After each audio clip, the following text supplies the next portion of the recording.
Kurdistán de Irak, el KDPI, se une a Estados Unidos contra la aprobación de la ley de movilización popular. El jefe de la facción del PDK en el Parlamento iraquí consideró la aprobación del proyecto de ley de las fuerzas de las PMU como una amenaza para las relaciones iraquí-estadounidenses y advirtió sobre sus consecuencias económicas y de seguridad. Los estadounidenses también advirtieron sobre este tema hace un tiempo, pero al final la aprobación de esta ley se detuvo por el momento debido a la retirada de representantes de las principales corrientes chiitas.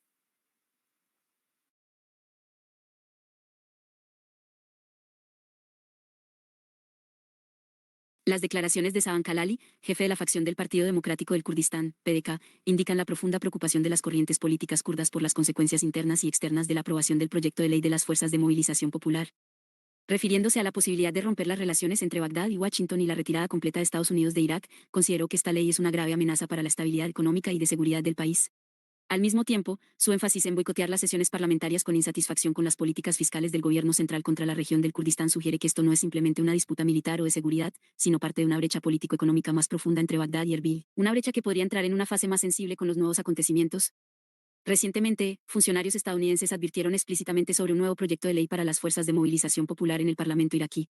Esta es una señal de la preocupación de Washington por cambiar el equilibrio de poder en Irak a favor del eje de la resistencia y la creciente influencia de los grupos de resistencia en las estructuras oficiales del país. Estados Unidos considera que la aprobación de esta ley es un factor para institucionalizar la presencia de grupos de resistencia en las instituciones de seguridad de Irak.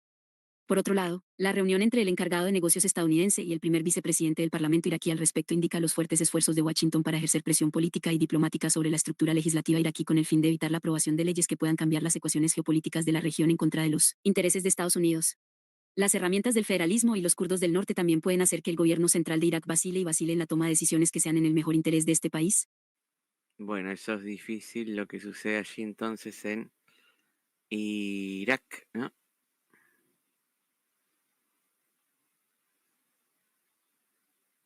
Las PMU, como saben, son milicias pro-iraníes que son corrientes chiitas que más o menos apoya Irán dentro de Irak. Fueron muy efectivas contra la lucha del Estado iraquí contra el ISIS en la guerra que tuvieron. Las facciones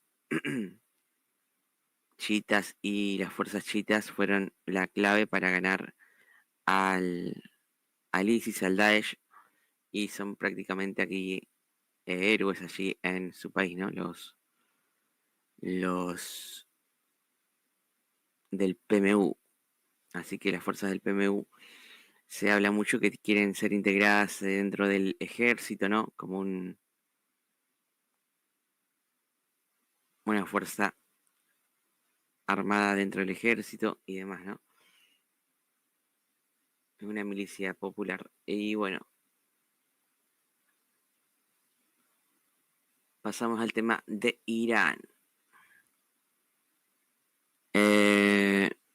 La Guardia Revolucionaria de Irán dice que cualquier amenaza contra Irán se encontrará con una respuesta más severa que las respuestas anteriores de Irán a Israel.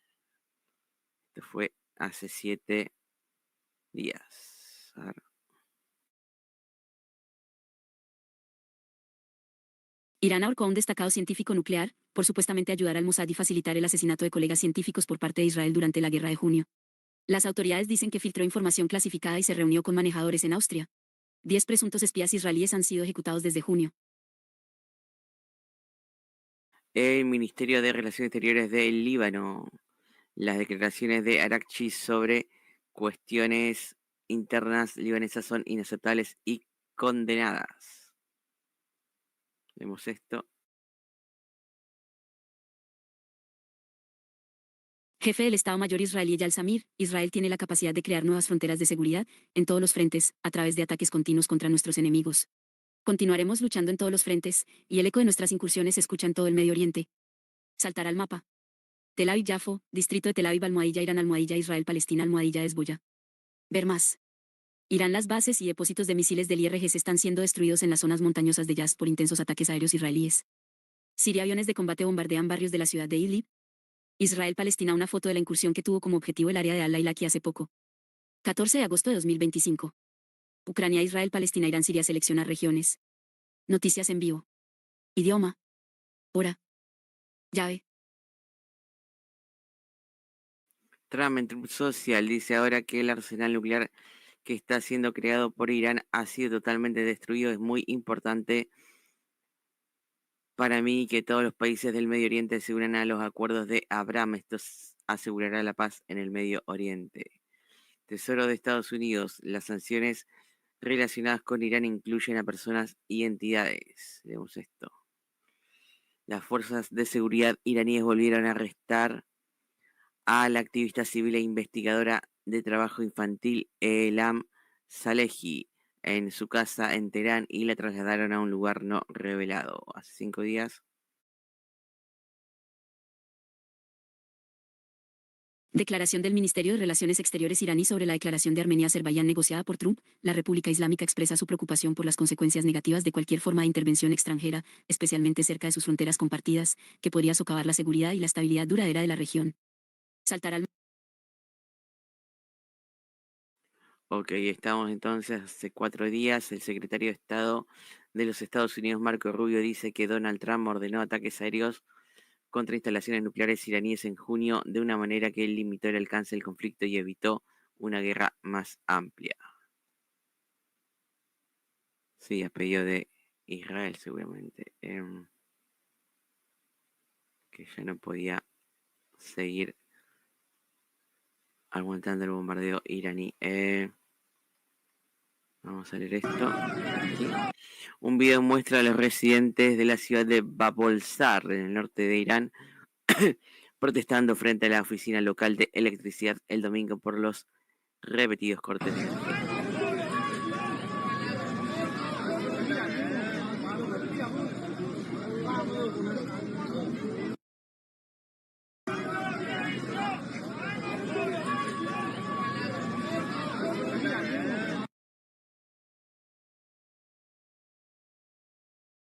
La primera reacción de Pezeshkian con respecto al corredor de San Jesús.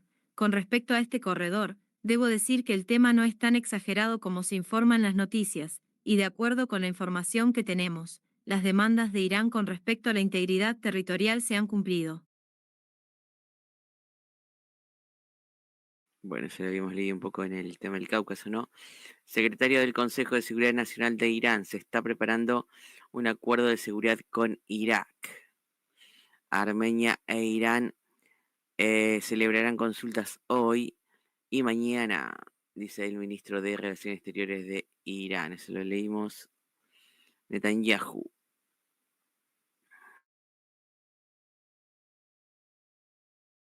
Netanyahu, 400 kilogramos de uranio enriquecido en Irán no sufrieron daños y estamos monitoreando de cerca esto con Washington.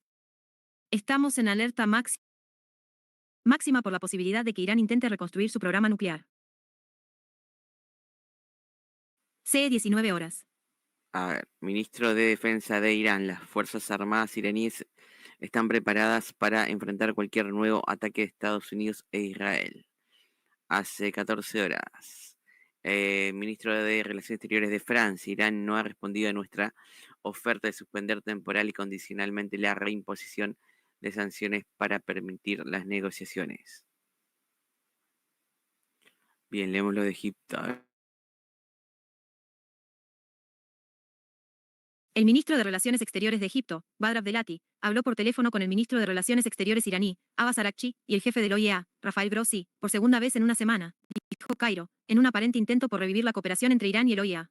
Abdelati enfatizó la necesidad de ceñirse a los canales diplomáticos, reconstruir la confianza y crear las condiciones para reanudar las conversaciones nucleares para apoyar la seguridad y la estabilidad regionales.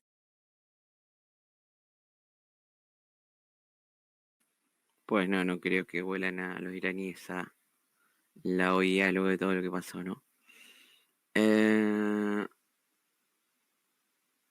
Cambios en Irán. Bueno, leemos esto y luego pasamos a lo de Yemen. Se pregunta aquí Rivar. Cambios en Irán de agosto 12 de agosto. El conflicto entre facciones está en pleno apogeo. La agencia de noticias iraní Tasnim publicó un artículo criticando a su presidente, Masoud Pezeshkian, diciendo que sus declaraciones públicas son de naturaleza neutral y débil, contrarias a las políticas del Ayatollah Khamenei y dañando la reputación del país.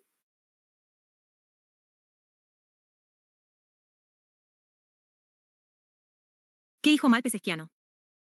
La agencia citó como ejemplo la frase del presidente dirigida a los críticos: no quieren hablar. Entonces, ¿qué quieres hacer? ¿Quieres pelear? Bueno, vino y golpeó, ahora arreglémoslo, vendrá y atacará de nuevo. Según la publicación, tales palabras demuestran la vulnerabilidad de Irán ante sus oponentes. Las críticas incluyeron las declaraciones de Pezeshkian sobre las dificultades en las relaciones con los países vecinos, así como su condena al uso forzado del hijab y las acusaciones contra los medios iraníes de exagerar las noticias sobre el corredor de San Jesús. Esto último es especialmente importante en el contexto de las noticias sobre la posible apertura del corredor San Jesús de la ruta de Trump. Las autoridades iraníes tradicionalmente se oponen a ella, lo que fue confirmado por el asesor de Ariq Oumani, y el presidente, por el contrario, apoyó su aparición, aunque con reservas. Pezeshkian dijo que los iraníes apoyan la implementación del corredor de San Jesús siempre que no viole la integridad territorial de los estados de la región. Según él, se han cumplido los requisitos de Irán, la ruta preserva las fronteras existentes, proporciona conectividad de transporte y no interfiere con el tránsito hacia Europa y el norte.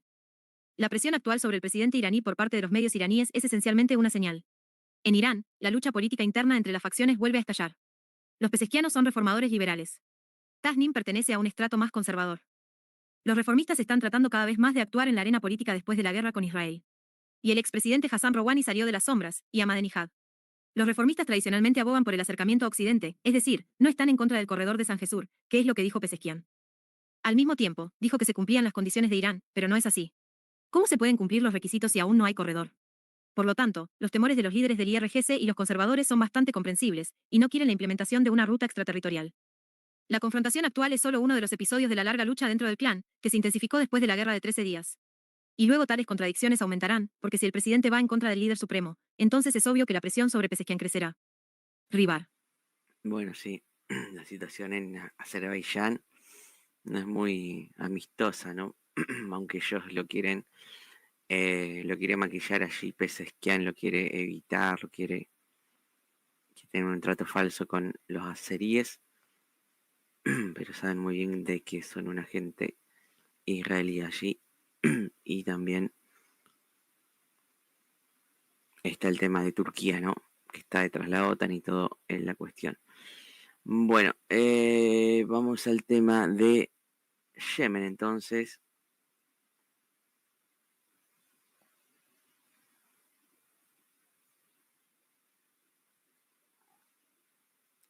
Hace 7 días, el ministro de Relaciones Exteriores de Egipto: somos los más afectados por los incidentes del Mar Rojo. Hadramaut: las fuerzas del ejército dispersan una sentada en Tarim, causando heridos entre los manifestantes. Los manifestantes bloquean la carretera nacional Tarim Sayun en el valle de Hadramaut, exigiendo la liberación de 35 detenidos y el despliegue de vehículos blindados de la primera región.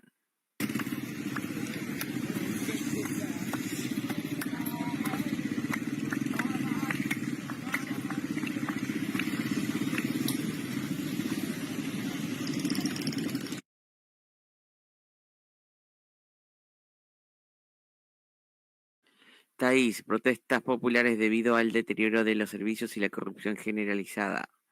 Las aireadas protestas paralizan Mukalla y cierran la carretera internacional a Omán.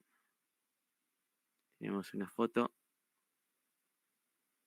Y Hadramaut: protestas generalizadas barren las calles de Ashir, paralizando la vida. Bueno, y protestas en el sur, sobre todo en la costa, que controla el Consejo de Transición del Sur, ¿no? Este grupo contrario a los hutíes. Y hace 4 días... La nueva declaración de ACPA sobre las protestas en Hadramaut expone los objetivos compartidos y la retórica de los hutíes y la hermandad musulmana. Se hace eco de sus puntos de conversación: detener las exportaciones de petróleo, retratar la recuperación del rial común, complot estadounidense, atacar a los aliados de los Emiratos Árabes Unidos, las fuerzas del sur. Gobernación de Hadramaut, Yemen al Bueno, allí el comunicado del Al-Qaeda para Yemen. Manifestantes en Taiz bloquean varias carreteras principales exigiendo el suministro de agua potable en Taiz. Taiz es una ciudad también del STG,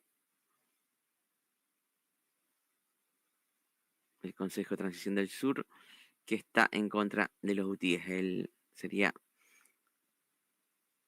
Yemen del Sur, ¿no? Contra Yemen del Norte. Sana, los hutíes acusan al enviado de la ONU, Grunberg, de parcialidad y amenazan con cortar todo contacto con él en protesta por su informe de ayer ante el Consejo de Seguridad. Bien, tenemos aquí varias noticias. A ver, vamos a empezar por la del jueves, ¿no? La más vieja. Al-Qaeda en Yemen responde después de 12 años. Debido a la disminución significativa de las actividades armadas de Al-Qaeda en la península arábiga, Al-Qaeda en Yemen, el grupo ha estado volviendo a publicar su contenido mediático en los últimos años. A ver qué dicen aquí.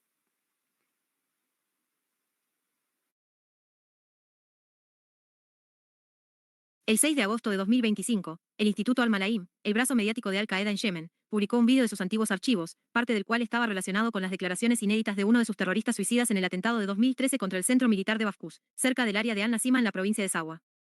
La operación, que fue llevada a cabo por un coche bomba pilotado por Nasser al-Tuwaiti, Abu Isa al-Sanani, dejó 24 miembros de las fuerzas de Abu Mansouradi muertos, según fuentes oficiales, y 48 muertos por Al-Qaeda. Unos meses después de la operación, Al-Qaeda en Yemen, que había sido muy activa en el califato en los últimos años, publicó una serie titulada Disuasión de la agresión, sobre sus operaciones durante esos años. En la película Rada al-Advan 2, el Instituto Al-Malaim presentó a Abu Isa al-Sanani y publicó algunas de sus declaraciones antes de la operación, en detalle sobre la operación Al-Nasima. Algún tiempo después, el Instituto Al-Malaim publicó otra película titulada Resistencia a la agresión 3, en la que discutió algunas de sus otras operaciones durante esos años. Tras el estreno de la película Resistencia a la agresión 3, algunos medios de comunicación, especialmente la red Al-An, afiliada a los Emiratos Árabes Unidos, que muestra especial interés en los problemas de los grupos yihadistas suníes, publicaron un reportaje sobre la película Resistencia a la agresión 3, en el que hablaba de la contradicción del Instituto Al-Malaim al informar sobre sus operaciones. El informe del canal Al-An decía lo siguiente. Ayer, Al-Qaeda lanzó un documental titulado Disuasión de la agresión 3 minutos, que detalla 4 operaciones suicidas que la organización llevó a cabo contra objetivos pertenecientes al ejército y las fuerzas de seguridad yemeníes. El primero fue un ataque al cuartel general de la segunda región militar en la ciudad de Mukalla, en la provincia de Hadramaut. El segundo fue un ataque a la 111ª brigada en el área de Awar de la provincia de Ashan. El tercero fue un ataque al complejo del Ministerio de Defensa en Sanaa y el cuarto fue un ataque a la sede de la Dirección de Seguridad Provincial de Adén. En estas 4 operaciones, Al-Qaeda ha argumentado que estas áreas tienen salas de operaciones conjuntas que dirigen los ataques con aviones no tripulados de Estados Unidos. En el vídeo de 30 minutos, la organización enfatiza que el objetivo principal del ataque al complejo del Ministerio de Defensa era la sala de operaciones conjuntas en el edificio de mando, que el presidente Abd-Rabbu Mansouradi frecuentaba regularmente para dar seguimiento a los ataques con aviones no tripulados, así como el edificio del Estado Mayor del Ejército. Lo interesante de esta película es la existencia de numerosas contradicciones.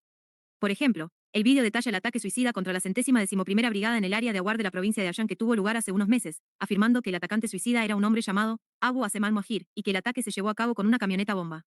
En un vídeo anterior difundido por la misma organización afiliada a Al-Qaeda, Saad al-Malaim, se anunció que el ataque se llevó a cabo con una camioneta, que se puede ver en el mismo vídeo, y que el terrorista suicida era Nasser al-Tuwaiti, con el alias Abu Isa al-Sanani. Explicaciones erróneas del informe de Al-An sobre al-Tuwaiti en los últimos años. Este informe fue escrito mientras el Instituto Al-Malaim, contrariamente a la información contenida en el informe de Al-An TV en la película Disuasión de la agresión 2, llamó a Nasser al-Tuwaiti el autor del suicidio de la operación Al-Nasima, y de hecho, no hay contradicción ni interferencia en la información proporcionada por el Instituto Al-Malaim. La imagen de al-Tuwaiti en la película Rada al-Advan 2, que muestra que fue el autor de la operación Al-Nasima, y el informe del canal Al-An, no es correcto.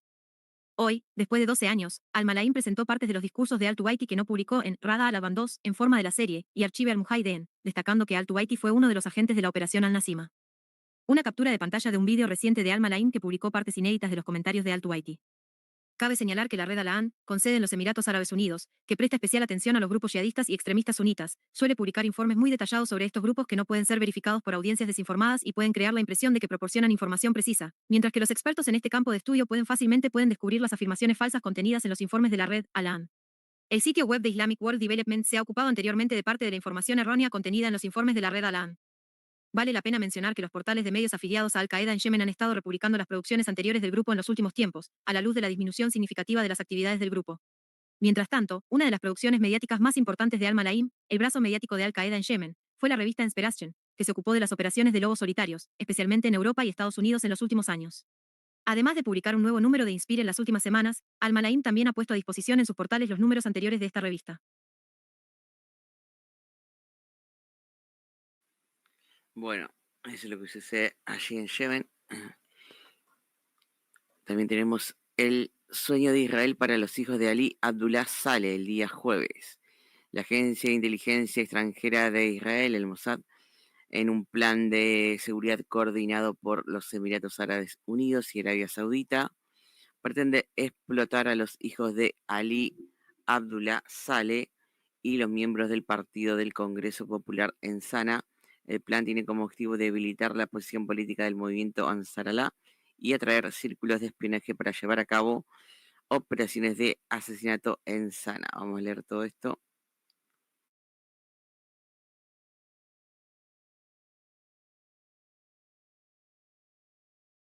Recientemente, los medios árabes afirmaron que Ansarullah se ha peleado con su principal aliado político, el Partido del Congreso del Pueblo, y arrestado y confiscado su sede bajo cargos de tener vínculos con Ahmed Abdullah Saleh, el hijo del exdictador yemení Ali Abdullah Saleh, que actualmente reside en los Emiratos Árabes Unidos. Sin embargo, esta afirmación era falsa, y el Partido del Congreso del Pueblo yemení también negó las acusaciones publicadas en los medios saudíes y emiratíes sobre el ataque a la sede del partido en Saná por parte de elementos de la organización de inteligencia Ansarullah. Sin embargo, según Salim al-Mugaris, miembro de la oficina política de Ansarallah, Arabia Saudita y los Emiratos Árabes Unidos han implementado recientemente un plan para provocar a los partidos yemeníes y lanzar un conflicto interno en Saná, pero este plan sedicioso ha fracasado. Rechazó los rumores en los medios árabes sobre el arresto de miembros del Partido del Congreso del Pueblo, diciendo que los objetivos de estas provocaciones eran tanto el Partido del Congreso del Pueblo como el movimiento Ansarullah. El curso de la historia muestra que el aparato de inteligencia de Ansarullah actuó inteligentemente y descubrió la sedición de los elementos afiliados al Partido del Congreso Popular y la sofocó hasta el embrión. Parece que la Agencia de Inteligencia Extranjera de Israel, Mossad, está tratando de llevar a Ahmed Abdullah Saleh a la arena política a través de agentes emiratíes y reclutar miembros del Partido del Congreso Popular con sede en Saná para implementar una nueva tensión de seguridad con sus jugadores. En el siguiente paso, mientras Tariq Saleh hacía esfuerzos encubiertos para acercar las relaciones con el partido Isla en la ciudad de Taiz, fuentes locales confirmaron la llegada de Mayan Abdullah Saleh, otro hijo del exdictador yemení Ali Abdullah Saleh, a la ciudad de Marib. Antes de este viaje, Mayan había viajado a Riad, la capital de Arabia Saudita, hace unos días y llegó a Marib en coordinación con los saudíes. Estas acciones también se analizan en línea con el plan tripartito de Israel, los Emiratos Árabes Unidos y Arabia Saudita para traer a los hijos de Ali Abdullah Saleh de regreso a la escena yemení. Es probable que durante su visita a Marib, Mayan también se reuniera con los líderes militares de la Alianza Saudí-Emiratí, incluido el sultán al-Arrada y otros líderes del partido Isla y el teniente general Zahir bin Aziz, y revisara los desarrollos políticos y militares de este frente. El plan para traer de vuelta a los hijos de Ali Abdullah Saleh es en realidad un plan de seguridad del Mossad de Israel, que comenzó con la restauración de la narrativa de la muerte de Saleh a manos de Ansarullah mientras huía de Saná, y continuó con su hijo mayor, Ahmed, comunicándose con miembros del Partido del Congreso Popular en Saná, y ahora se destaca por los movimientos de Tariq y Mayan Saleh en el suroeste de Yemen y Marib. Se espera que los hijos de Saleh entren en Yemen como un nuevo grupo de mercenarios afiliados a la coalición saudí con el fin de reclutar miembros del Partido del Congreso Popular en Saná y debilitar el frente político de los aliados de Ansarallah, además de reclutar fuerzas bajo el mando de Tariq Saleh y militares leales a Ali Abdullah Saleh, como el teniente general Zahir bin Aziz. A primera vista, este plan puede parecer débil e ingenuo, porque el Partido del Congreso Popular no tiene mucho poder en Saná, y Ansarullah, con su extraordinario poder político y social, puede controlar toda la organización de este partido en una operación de seguridad, pero su separación debilita la posición política de Ansarullah en Yemen y sus elementos subordinados pueden convertirse en una red de espionaje del Mossad en Saná y al infiltrarse en el cuerpo del gobierno y las fuerzas armadas yemeníes, pueden proporcionar a Israel más estadísticas e información sobre las instalaciones militares y vitales, los cuarteles generales de los líderes y comandantes del movimiento Ansarullah y las fuerzas armadas yemeníes. En general, Ansarullah debe mantener la unidad del frente interno del gobierno de Saná y cerrar las rutas de infiltración de espías en las áreas bajo su control. Entre otras formas de infiltrarse en Saná está la reapertura de carreteras entre las ciudades controladas por Ansarallah y el gobierno saliente, ante la insistencia de la ONU, lo que facilita el acceso de espías a las áreas interiores de Ansarallah. Por supuesto, Ansarullah controla e inspecciona estas carreteras, pero los agentes de campo israelíes tienen varios entrenamientos e instalaciones para eludir las barreras de seguridad de Ansarallah, y existe la posibilidad de que se infiltren en las ciudades afiliadas a Ansarallah. Ok, ahí está, entonces nos explica un poco las actividades del Mossad en Yemen, ¿no? Y estos de Saleh, los hijos de Saleh, el antiguo gobernante de Yemen,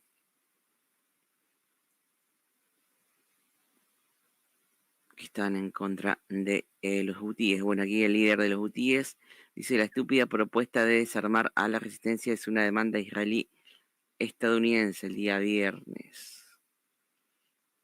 Se refiere a lo del Líbano, creo. A ver.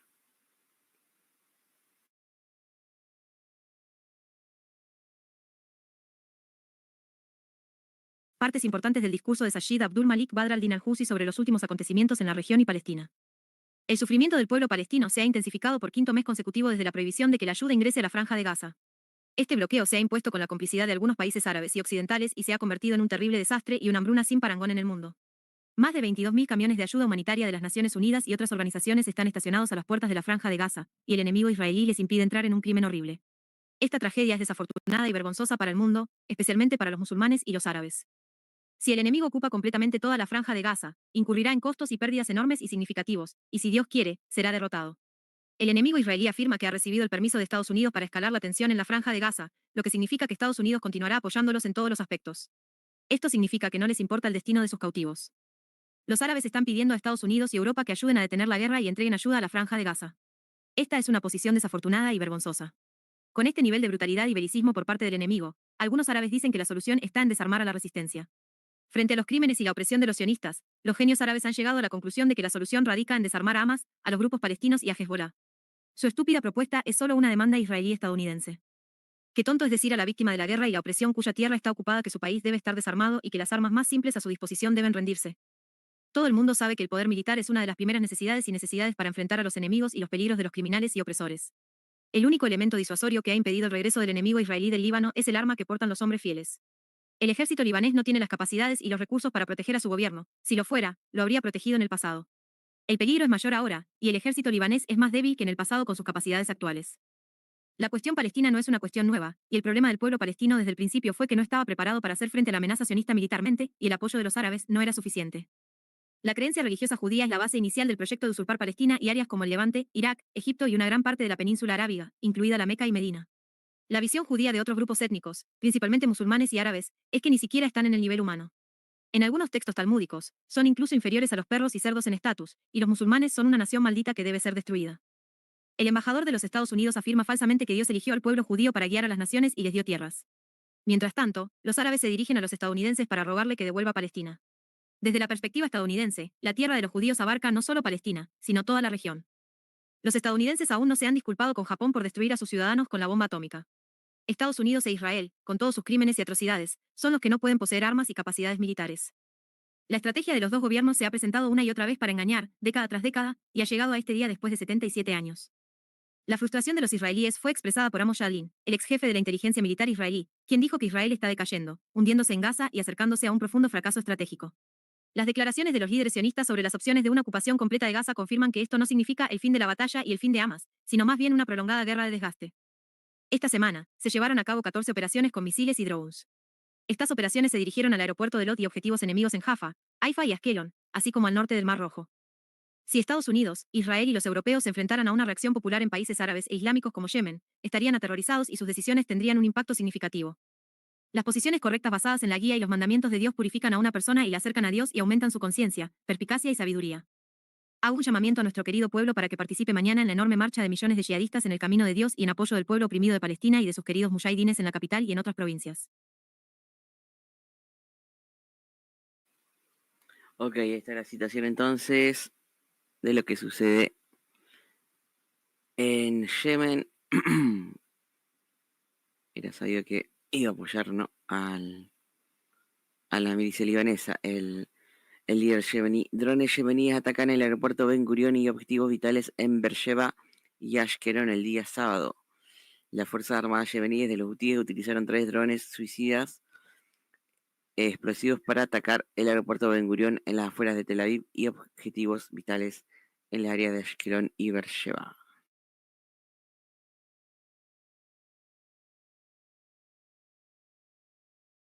Según una declaración del portavoz de las Fuerzas Armadas yemeníes, estas operaciones fueron exitosas.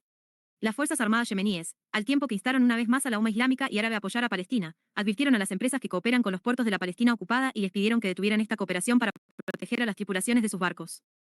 Según las estadísticas de los acontecimientos en el mundo islámico, estas operaciones son las operaciones aéreas 169ª a 171ª de las Fuerzas Armadas yemeníes contra las posiciones del régimen sionista en la Palestina ocupada.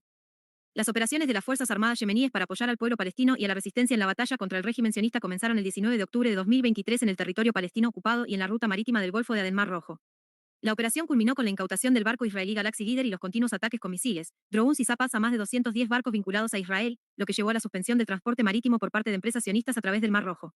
Además de numerosos ataques contra barcos violadores, el ejército yemení también ha llevado a cabo más de 170 operaciones con misiles y drones contra las posiciones del régimen sionista en la Palestina ocupada.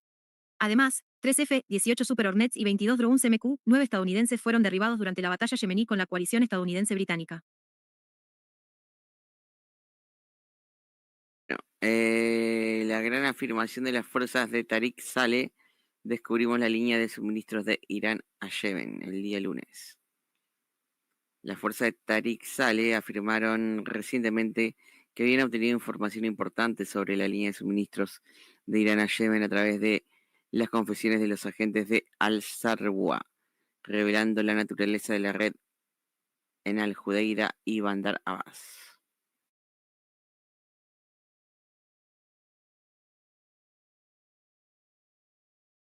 Las fuerzas de Tariq Saleh publicaron un vídeo de las confesiones de la tripulación del barco Al-Zarwa recientemente incautado en el Mar Rojo, afirmando haber descubierto la línea de suministro de Irán a Yemen y el núcleo del contrabando de armas a Yemen.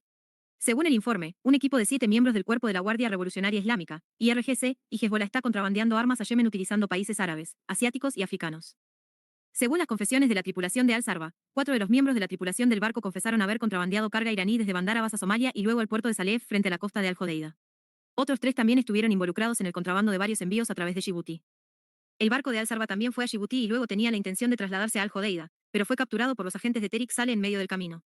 La tripulación del barco ha admitido que este fue su 12º envío a la costa de Yemen. Además, han admitido que Ansarullah utilizó vuelos desde el aeropuerto de Saná, Jordania, para transferir tropas al Líbano, luego a Siria, y de allí a Teherán y otra ruta vía Amán. Fueron trasladados a una base en Teherán bajo la supervisión de Mohammad Jafar Talebi, el coordinador entre el IRGC y Ansarallah, y luego entrenados en campamentos en Bandar Abbas. Según las confesiones de la tripulación del barco Al-Zarwa, los nombres de los miembros de la red de adquisiciones Ansarullah en la ciudad de Al-Jodeida incluyen Hussein Hamdan Samosen Al-Attas, comandante de la red, Mohamed Deram Qasim al-Muashad, conocido como Ibrahim al-Muashad, Yahya Mohamed Hassan Qasim al-Iraqi, conocido como Yahya Hinshe, Faisal Ahmed Ghalib al-Amsi, Shad Mohamed Omar Makbulatini, Bael Mohamed Saed Abdul Wadod y Omar Ahmed Omaraj como comandante adjunto de la red. Los agentes de Tariq Saleh publicaron estas confesiones, que sin duda fueron producto de la tortura y otros medios de obtener confesiones bajo coacción, etc. Están tratando de transmitir el mensaje a su audiencia de que el Ministerio de Defensa yemení y las Fuerzas Armadas yemeníes no producen armas dentro del país, y que las afirmaciones de los líderes yemeníes a este respecto son falsas. También describen a la tripulación de Al-Zarwa como miembros de la unidad de producción militar de Ansarallah, que ahora han sido arrestados y ya no transportan armas a Yemen. Según esta ridícula afirmación, los ataques en Yemen se detendrán en los próximos días porque no habrá más misiles o drones para atacar a Israel. Está claro que la información publicada por los agentes de Tariq Saleh va acompañada de exageraciones y detalles falsos y repetitivos. Sin embargo, los nombres de los miembros de alto rango de la red que reclaman en Al-Jodeida y Teherán son dignos de mención. Parece que la resistencia a redefinir su marco informativo requiere regular nuevas relaciones internas, y es necesario intensificar el nivel de protección de las relaciones laborales. El Mossad y otras agencias de seguridad occidentales y árabes están decididos a derrotar al frente de apoyo más exitoso del eje de resistencia, el Frente de Yemen, y se deben hacer los preparativos necesarios para esta gran campaña. Buenos acontecimientos en Yemen el día 12 de agosto. Tenemos aquí un buen informe que preparó ISW News. A ver.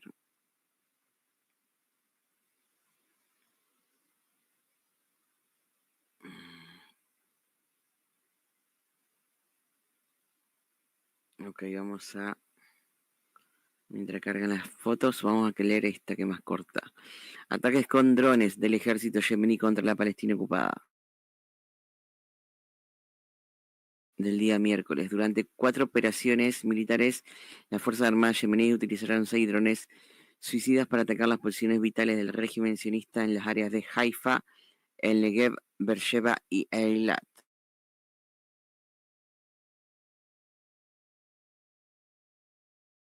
Según un comunicado de las Fuerzas Armadas yemeníes, la operación se llevó a cabo en apoyo del pueblo palestino y la resistencia y en respuesta a los crímenes del enemigo sionista en la Franja de Gaza, y ha logrado con éxito sus objetivos.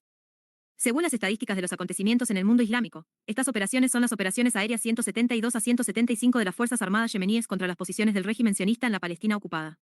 Las operaciones de las Fuerzas Armadas yemeníes para apoyar al pueblo palestino y a la resistencia en la batalla contra el régimen sionista comenzaron el 19 de octubre de 2023 en el territorio palestino ocupado y en la ruta marítima del Golfo de Adén Mar Rojo.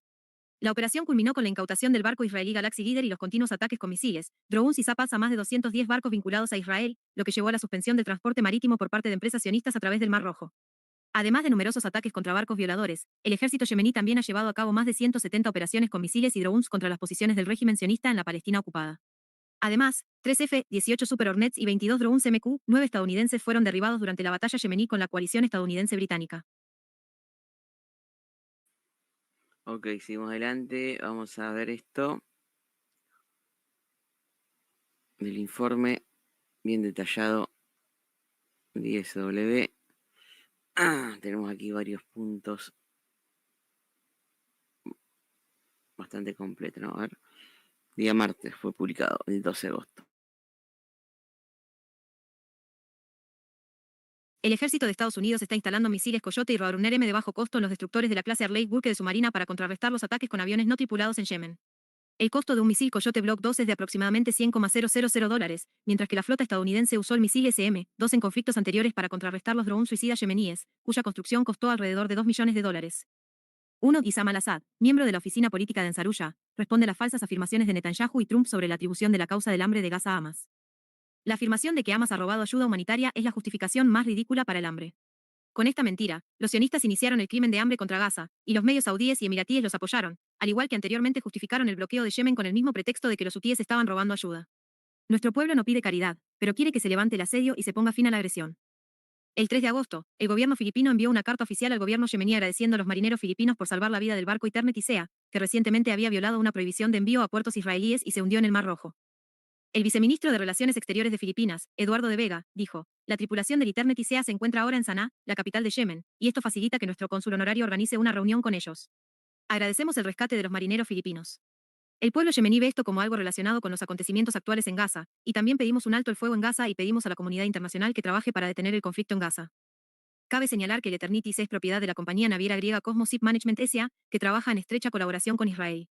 El barco fue alcanzado por las Fuerzas Armadas yemeníes el 7 de julio, y varios de sus tripulantes, que eran ciudadanos filipinos y rusos, fueron rescatados por comandos yemeníes. Leer más. Segundo barco perteneciente a Israel se hunde en el Mar Rojo. 3. Saná. El 4 de agosto, el Partido del Congreso Popular de Yemen negó las acusaciones publicadas en los medios saudíes y emiratíes sobre la detención de sus miembros y el ataque a la sede del partido en Saná. En los últimos días, los medios árabes han afirmado que la agencia de inteligencia Ansarullah ha arrestado a varios miembros del Partido del Congreso Popular acusados de tener vínculos con Ahmed Abdullah Saleh, el hijo del ex dictador Ali Abdullah Saleh, y se ha apoderado de la sede del partido en Saná. Ahmed Abdullah Saleh reside actualmente en los Emiratos Árabes Unidos y se dice que ha estado en contacto con miembros del Partido del Congreso Popular en línea con las provocaciones de los Emiratos Árabes Unidos y un plan israelí para perturbar la situación política en Yemen. El 12 de agosto, la Agencia de Seguridad e Inteligencia del gobierno yemení identificó e incautó un envío de dispositivos y equipos para estaciones de Internet satelital Starlink que habían sido enviados de Adena a Saná. El equipo fue contrabandeado con fines de espionaje e inteligencia para redes anti-Ansarullah con sede en Saná. Turquía y Egipto están a la vanguardia de la traición a Palestina. Los barcos egipcios y turcos siguen navegando en los puertos de Haifa y Asdod en la costa de la Palestina ocupada, a pesar de las advertencias de las Fuerzas Armadas yemeníes. Según cifras de los medios yemeníes, el 28% de los barcos que van a los puertos israelíes pertenecen a los dos países islámicos y árabes, Turquía y Egipto, y el otro 72% son de otros países del mundo. Si bien los movimientos palestinos al comienzo de la guerra tenían grandes esperanzas en su cooperación para lograr un alto el fuego y enviar ayuda humanitaria a la franja de Gaza, ahora ha quedado claro que estos dos países no solo no han reducido su cooperación comercial con Israel, sino que también están a la vanguardia de los traidores al pueblo palestino y son cómplices de un crimen histórico y sin precedentes contra ellos. 5. Protesta popular contra las condiciones de vida en las zonas ocupadas de Yemen. El 5 de agosto, tras la continuación del deterioro de las condiciones de vida en las zonas ocupadas de Yemen, la población de la ciudad de Seychun, en el norte de la provincia de Hadramaut, realizó manifestaciones y bloqueó algunas carreteras públicas. Las fuerzas de seguridad afiliadas a la coalición saudí han reprimido las protestas arrestando y disparando contra los manifestantes. El 4 de agosto, una persona también murió como resultado de un ataque de las fuerzas de seguridad contra manifestantes en la ciudad de Tarim. También se realizaron manifestaciones de protesta en el área de Almen en la provincia de Laf y en las áreas de Yarim y Alzar en la provincia de Hadramaut. La población de las zonas ocupadas de Yemen protesta por el aumento de los precios de los alimentos y la falta de servicios básicos provocados por el fracaso del gobierno dimitido para gestionar los precios de la moneda y el combustible por parte de la coalición saudí. 6. Abyan. El 6 de agosto, casi 200 personas murieron como resultado del vuelco de un barco que transportaba migrantes africanos y el ahogamiento de sus pasajeros frente a la costa de la provincia de Abyan, en el sur de Yemen. El barco se hundió frente a la costa de la ciudad costera de Sacra en la administración de Canfar en la provincia de Abyan y transportaba al menos a 200 migrantes africanos, dijo el Departamento de Seguridad del gobierno saliente en la provincia de Abyan en un comunicado. Además, hasta ahora se han descubierto y enterrado los cuerpos de 56 personas, incluidos 42 hombres y 14 mujeres. También ha habido informes de que docenas de otros cuerpos han sido esparcidos en la costa de Sucra. Yemen acoge a miles de migrantes africanos procedentes de Somalia, Etiopía, Sudán, Djibouti, etc. Están emigrando a Yemen para escapar de masacres, hambrunas, hambre, enfermedades y otros problemas de subsistencia. Además de las condiciones económicas y de seguridad más favorables en comparación con los países africanos, Yemen tiene una mejor base para la inmigración a otros países, especialmente a los países árabes, y los inmigrantes africanos solicitan la residencia en otros países árabes después de ingresar a Yemen de diversas maneras. El 9 de agosto, elementos del grupo terrorista Al-Qaeda utilizaron cuadricópteros para atacar las posiciones de vigilancia de los militantes del STC en la administración de Mudiyah en el norte de la provincia de Abyan. El ataque mató e hirió a varios militantes del sur. La administración de Mudiyah y Wadi Omran es una de las zonas más inseguras del sur de Yemen, que ha sido escenario de continuos enfrentamientos entre Al-Qaeda y sus fuerzas emiratíes, el Consejo de Transición del Sur y el Cinturón de Seguridad, en los últimos años. Los sureños han sufrido grandes pérdidas por parte de Al-Qaeda para preservar esta área. El 9 de agosto, una bomba explotó en la carretera cuando se dirigía a un vehículo perteneciente a los militantes del Consejo de Transición del Sur, STC, en la intersección de Urma en la administración de Mudiyah en la provincia norteña de Abyan, matando a uno de los militantes del sur e hiriendo a otros 4. Lo más probable es que el ataque haya sido llevado a cabo por agentes del grupo terrorista Al-Qaeda. El 9 de agosto, tras el caos de seguridad en las zonas ocupadas de Yemen, un comandante local llamado Teniente Jawi al-Ars al-Damani fue asesinado por Abdullah Omar bin Abdullah al-Damani, hijo del comandante de seguridad de la administración Laudar. El incidente ocurrió debido a una disputa personal y una discusión entre ellos. 7. El 8 de agosto, el pueblo yemení, en continuación de las marchas semanales en apoyo al pueblo palestino y la resistencia, realizó hoy una marcha en varias ciudades bajo el lema: "Somos firmes con Gaza y estamos altamente preparados para enfrentar todos los complots de los enemigos". En la declaración final de la marcha, el pueblo yemení pidió a todos los musulmanes que apoyen a los mujahidines en Gaza y Palestina con dinero, armas y todo lo que fortalezca su firmeza. Los yemeníes también consideraron el desarme de la resistencia como parte de la guerra contra la Umma Islámica y consideraron la pasividad de la Umma Islámica como un estímulo para que Israel atacara también la Meca y Medina. Aquellos que no se movieron hacia Gaza y Al-Aqsa nunca se moverán hacia la Meca y Medina, y aquellos que fueron indiferentes a la masacre en Gaza también serán indiferentes a las masacres en otras ciudades y países, escribió el pueblo yemení en el comunicado. 8. Las fuerzas del Cuartel General de Lucha contra el Terrorismo del gobierno yemení renunciado descubrieron e incautaron un cargamento de armas, incluidos drones suicidas y sus partes, dispositivos inalámbricos y otros equipos de guerra, desde el interior de un contenedor en un barco comercial en el puerto de Adén. La medida se produjo después de que el aparato de seguridad del gobierno saliente recibiera información detallada de una fuente extranjera el 2 de agosto de que había varios contenedores sospechosos a bordo de un buque chino. Según los medios de comunicación del gobierno renunciado, el barco se dirigía al puerto de Al-Hodeida el 21 de julio, pero después del reciente ataque del ejército israelí a Al-Hodeida, se le ordenó desviarse al puerto de Adén y entregar allí su cargamento. Según el origen del barco y las armas exhibidas desde este contenedor, este envío fue adquirido y enviado desde China. El descubrimiento de información sobre este envío también fue descubierto probablemente por la Agencia de Inteligencia Extranjera de Israel, Mossad, y transmitido a agentes del gobierno renunciado a través de los Emiratos Árabes Unidos o Arabia Saudita. Israel parece haber lanzado una campaña masiva de inteligencia para debilitar a Ansarullah, y uno de los principales objetivos de esta campaña es cortar la línea de suministro de Irán a Yemen. 9. Adén y Laj, el 11 de agosto, Abu Sar al-Muarrami, el comandante de las fuerzas Al-Maleka, fortaleció las posiciones de sus fuerzas en las áreas de Al-Mudaraba y Ras al-Ara con el pretexto de luchar contra el contrabando por parte de las tribus armadas de Al-Sabija. Las tribus Al-Sabia son tribus independientes en el suroeste de Yemen, algunos de cuyos jeques han sido absorbidos por Arabia Saudita. Tribus armadas de Al-Sabia se enfrentaron con las fuerzas de Tariq Saleh varias veces en los últimos años, impidiéndoles entrar en el suroeste de Yemen. Los movimientos coinciden con los movimientos de Andy Sukri, un comandante de las fuerzas gubernamentales renunciadas en el oeste de Adén y la provincia de Laj. Por lo tanto, estos movimientos pueden analizarse en línea con los movimientos de Arabia Saudita y los Emiratos Árabes Unidos en las áreas ocupadas de Yemen. 10. Saada. El 11 de agosto, un civil yemení fue asesinado a tiros por las fuerzas de la coalición saudí en la frontera de la administración Saada en la provincia de Saada. El ejército de Estados Unidos está instalando misiles Coyote y Roaruner M de bajo costo en los destructores de la clase Arleigh Burke de su marina para contrarrestar los ataques con aviones no tripulados en Yemen. El costo de un misil Coyote Block 2 es de aproximadamente $100,000, mientras que la flota estadounidense usó el misil SM-2 en conflictos anteriores para contrarrestar los drones suicidas yemeníes, cuya construcción costó alrededor de $2 millones. Estas acciones indican que Estados Unidos está haciendo extensos preparativos para volver al conflicto en el frente yemení, y esto se hará después de equipar a la flota naval con armas más baratas y apropiadas.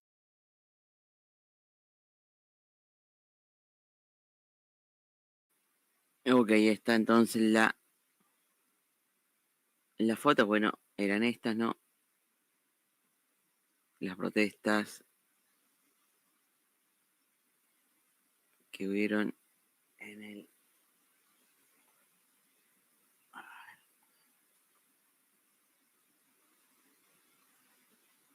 Ahí está. Allí, en el sur de Yemen, y bueno, aquí también más fotos. Aquí, la localidad donde hubo ese incidente.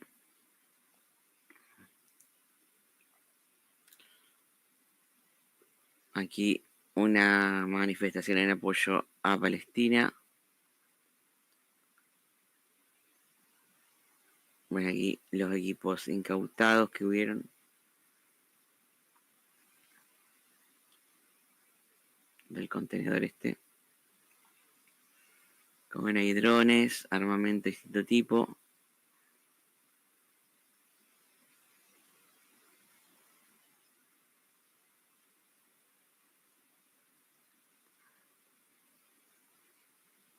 Misiles creo que son estos.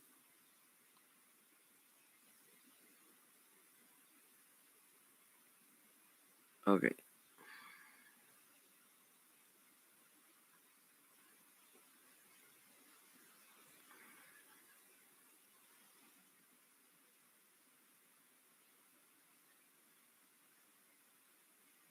Bien, vamos al tema de Afganistán también, que nos quedó algo allí.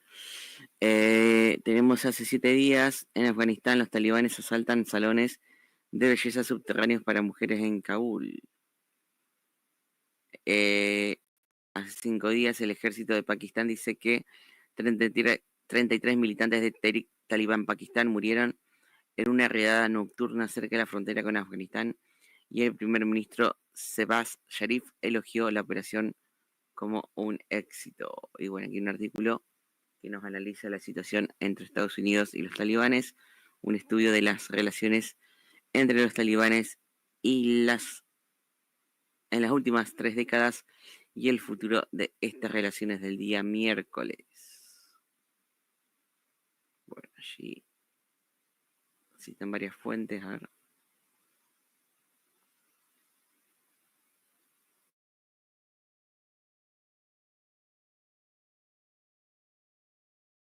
Las relaciones entre Estados Unidos y los talibanes, que comenzaron con un apoyo cauteloso e indirecto en la década de 1990, entraron en la etapa de confrontación militar con los ataques del 11 de septiembre, y luego alcanzaron el camino de la negociación y la reconciliación, y ahora han alcanzado el camino de la interacción táctica, condicional y decidida.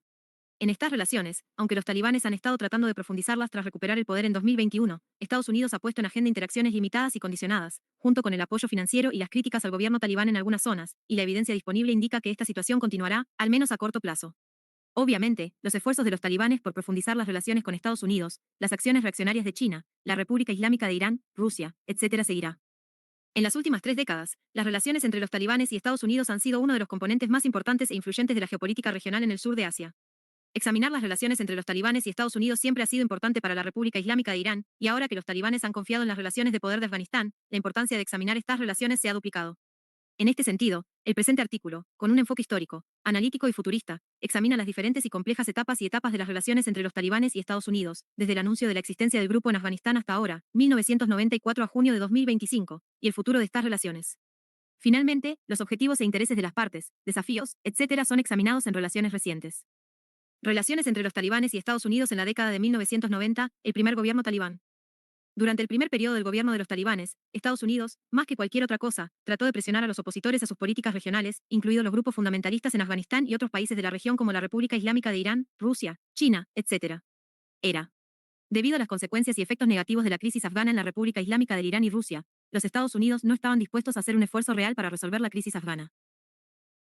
A pesar de la aparente oposición y presiones de Estados Unidos sobre los talibanes, hubo una sensación de satisfacción con la situación antes mencionada en palabras de los políticos estadounidenses, que surgió de la idea de que Estados Unidos, al mantener el sistema talibán en forma de un gobierno religioso extremista, podría hacer que la comunidad internacional se mostrara escéptica sobre las enseñanzas políticas de la religión, eliminar los motivos para la convergencia religiosa entre chiitas y sunitas y poner fin a la disputa del califato y el imamato en el país.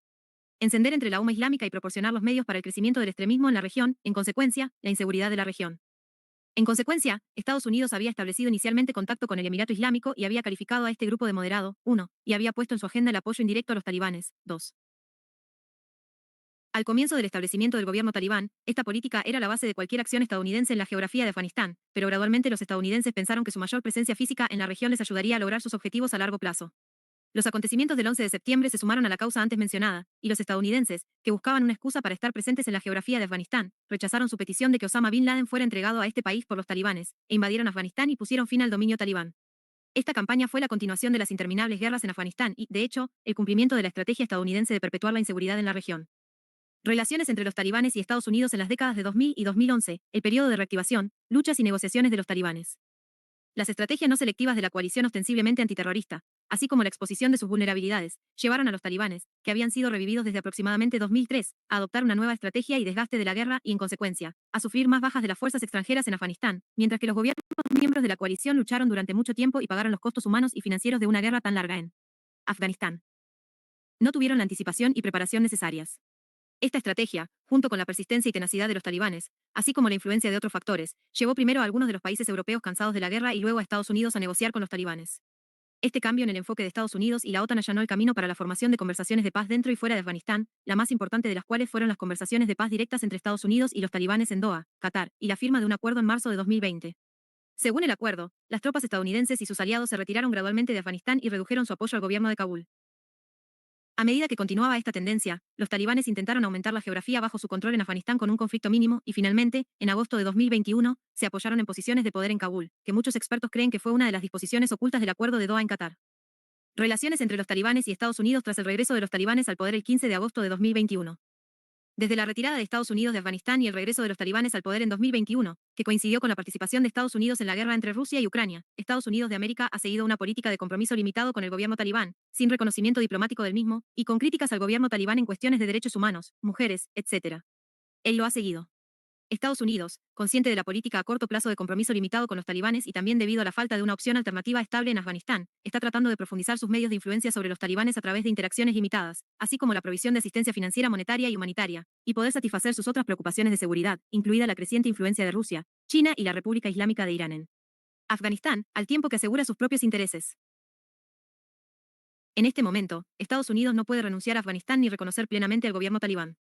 Por otro lado, aunque los talibanes han estado involucrados en guerras con Estados Unidos y sus aliados en la geografía de Afganistán en las últimas 2 décadas, después de llegar al poder, por razones como 1. La importancia de reconocer y reconocer a su gobierno, 2. El acceso a los recursos financieros bloqueados de Afganistán, 3. Atraer ayuda a inversiones extranjeras, especialmente en el campo de la minería, 4. Reducir las presiones políticas extranjeras, países y organizaciones internacionales, sobre su gobierno, y 5. Eliminar el sanciones, etc. Ha pedido el establecimiento de buenas relaciones con todos los países del mundo, especialmente con los Estados Unidos de América.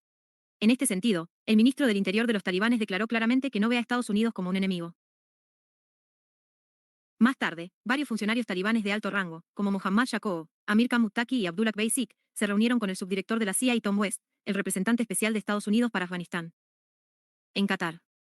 El proceso de estas reuniones continúa a pesar de la llegada al poder de Donald Trump en Estados Unidos, quien anteriormente criticó las políticas de Biden sobre el tema de los talibanes y Afganistán. 4. La más reciente de las cuales fue la visita de la delegación estadounidense compuesta por Adam Weller, enviado especial de Estados Unidos para asuntos de rehenes, y Salmay Khalilzad, ex enviado de Estados Unidos para asuntos de paz afganos, Afganistán el 21 de marzo de 2025, y las reuniones de esta delegación con altos funcionarios era el gobierno de los talibanes. Paralelamente a estas reuniones, el gobierno talibán liberó a varios prisioneros estadounidenses en Afganistán y, a cambio, Estados Unidos levantó sus sanciones a varios altos funcionarios talibanes.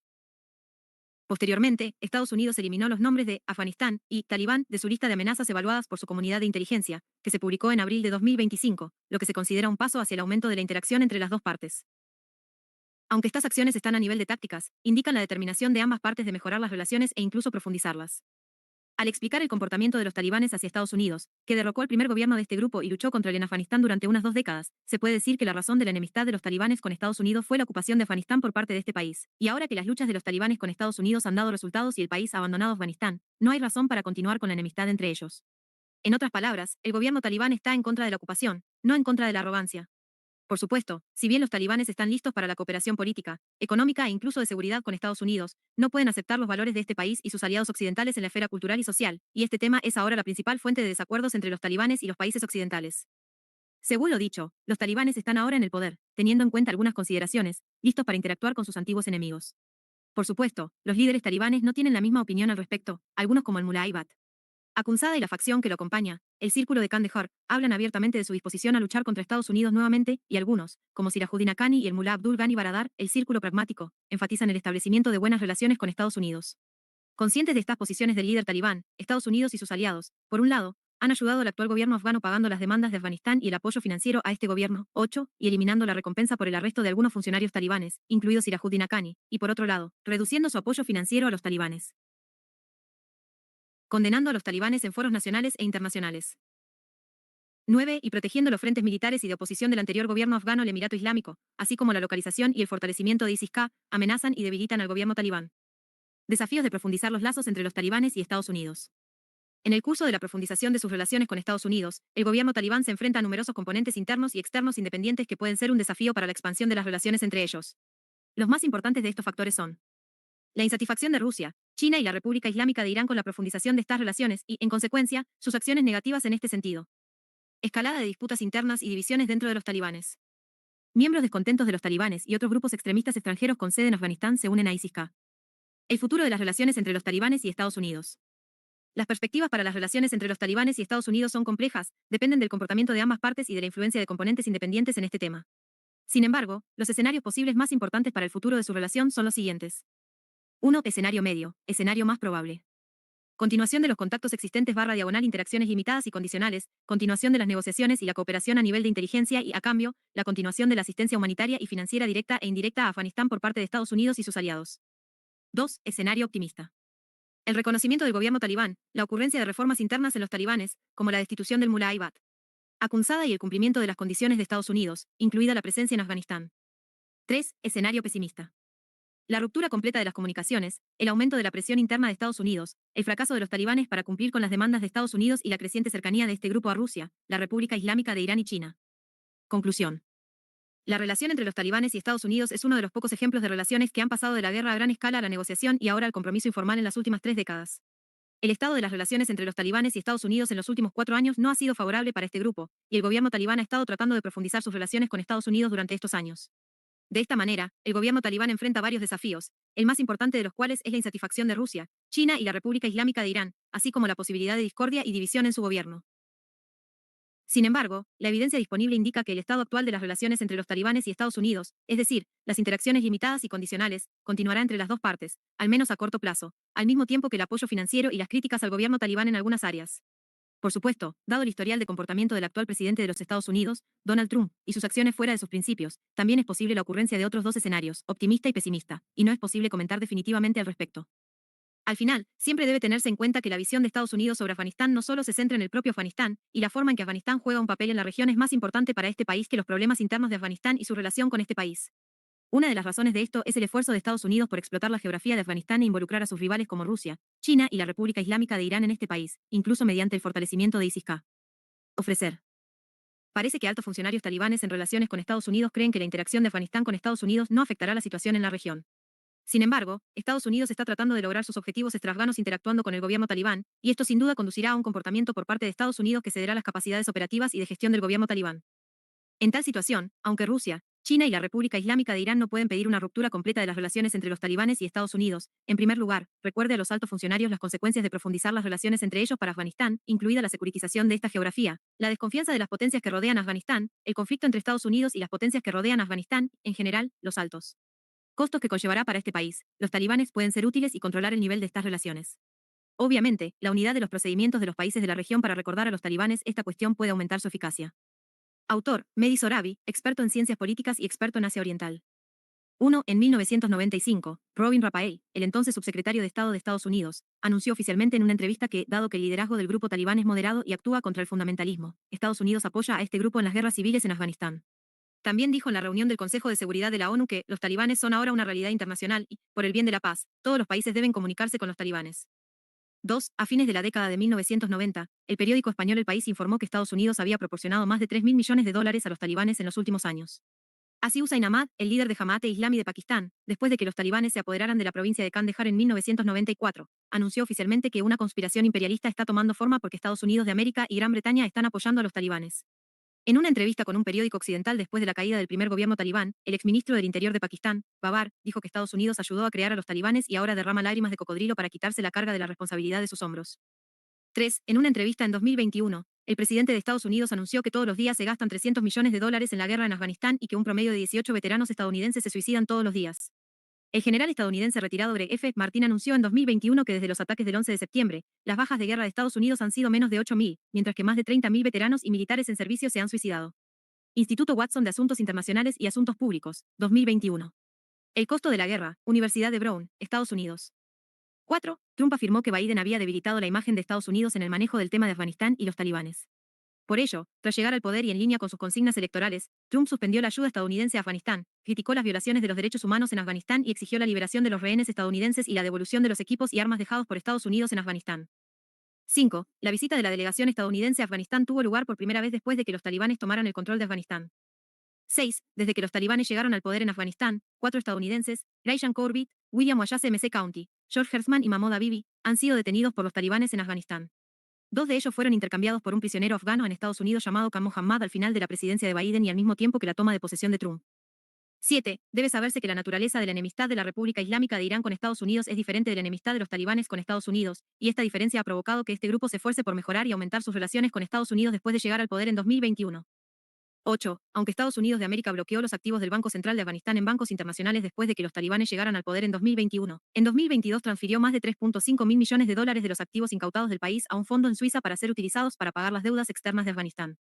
Después de que los talibanes llegaran al poder, Estados Unidos también transfirió alrededor de 40 millones de dólares de estos activos al Banco Central de Afganistán cada semana, y esto sigue siendo de forma no continua. Estas acciones estadounidenses, en paralelo con más de 6 mil millones de dólares en ayuda anual a Afganistán, que es el doble del presupuesto anual de 3 mil millones de dólares, han evitado el colapso de la economía y la caída del valor de la moneda afgana. 9. Por ejemplo, el 11 de septiembre de 2024, el Congreso de Estados Unidos aprobó la resolución 1433 que condena a los talibanes como organización terrorista por sus continuas acciones crueles y violentas contra el pueblo afgano, el desprecio por el derecho internacional y los derechos humanos, así como por su apoyo a las organizaciones terroristas internacionales.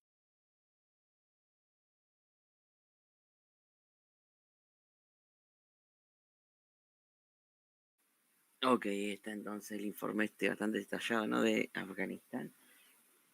El tema de los talibanes y Estados Unidos.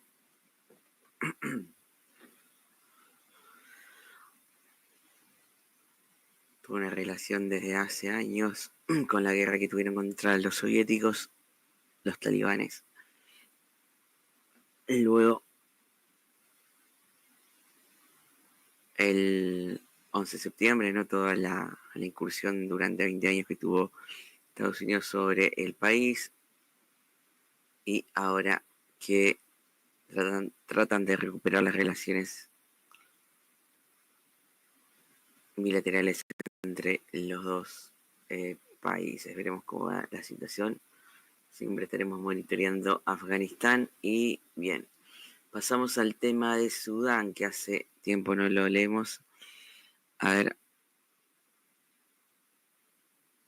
hace 7 días la televisión estatal sudanesa anunció que la Fuerza Aérea Sudanesa destruyó un avión emiratí que transportaba mercenarios colombianos cuando aterrizaba en el aeropuerto de Niyala, que está controlado por la milicia de apoyo rápido.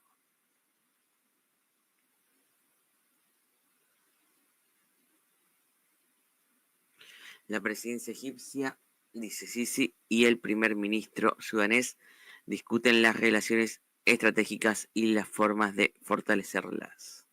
Sudán, el ejército dice que llevó a cabo ataques aéreos contra Abu Aras y Kasihil en la región de Kordofán. Sudán, el comandante de la Fuerza de Apoyo Rápido Abu Hal murió en un ataque con drones el 7 de agosto en Abu Sabad, Kordofán Occidental.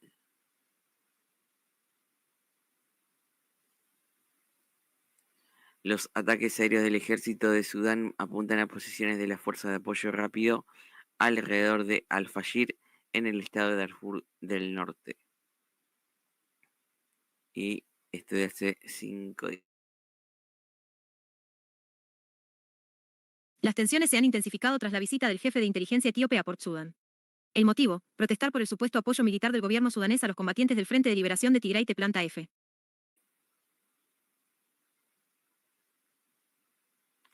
Y en Sudán del Sur rechaza el informe sobre las conversaciones con Israel sobre la salida de los palestinos de Gaza. Bueno, eso lo habíamos leído hace poco. Vámonos a Vista, que allí tenemos varios informes. Las imágenes satelitales muestran una comparación entre dos situaciones diferentes en áreas agrícolas del estado de... ¿qué sería?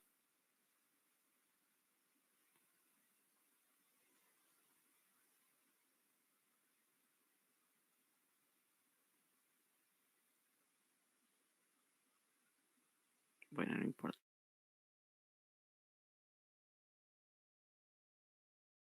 La foto superior, tomada el 25 de julio de 2024, muestra la escena cuando las fuerzas de apoyo rápido se desplegaron en la zona. La imagen inferior, tomada el 6 de agosto de 2025, después de que las milicias fueron expulsadas y el gobierno sudanés recuperó el control y aseguró el área, muestra claramente una mejora de la actividad agrícola y el regreso de los espacios verdes. Bien, sería aquí la diferencia, ¿no? Donde los agricultores han podido volver a trabajar en paz luego de la recuperación que hacía el gobierno allí en la región sureste, podemos decirle.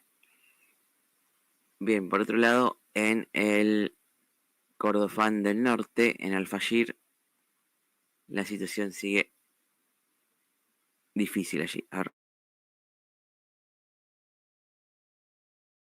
La milicia Fuerzas de Apoyo Rápido respaldada por los Emiratos Árabes Unidos ha estado lanzando un ataque de múltiples frentes contra el Fasher desde esta mañana.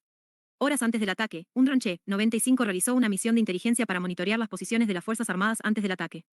El vuelo comenzó a la 1 de la madrugada y continuó hasta la mañana, para luego reanudarse al estallar la batalla.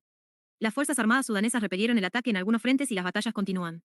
Detalles sobre los ejes. La milicia se concentra en el eje sur a pesar de las fuertes pérdidas sufridas allí, durante un año en el que perdió miles de muertos, un comandante de primera clase y decenas de comandantes. Los mercenarios colombianos traídos por los Emiratos Árabes Unidos están estacionados en el eje oriental y algunos de ellos en el sur. Las Fuerzas Armadas tienen superioridad defensiva en los ejes norte y oeste, así como en el más volátil eje sur.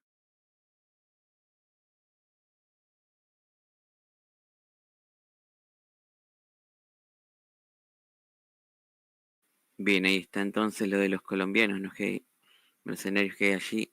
Las Fuerzas Armadas sudanesas repelieron los ataques y mantuvieron todas sus posiciones. La milicia de apoyo rápido, a pesar de su preparación, fue derrotada en la batalla. Bien.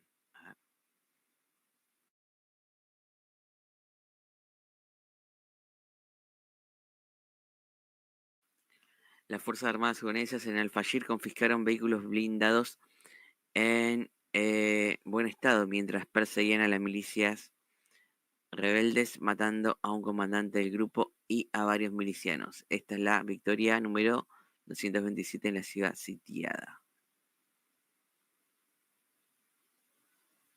Ok, leemos esto.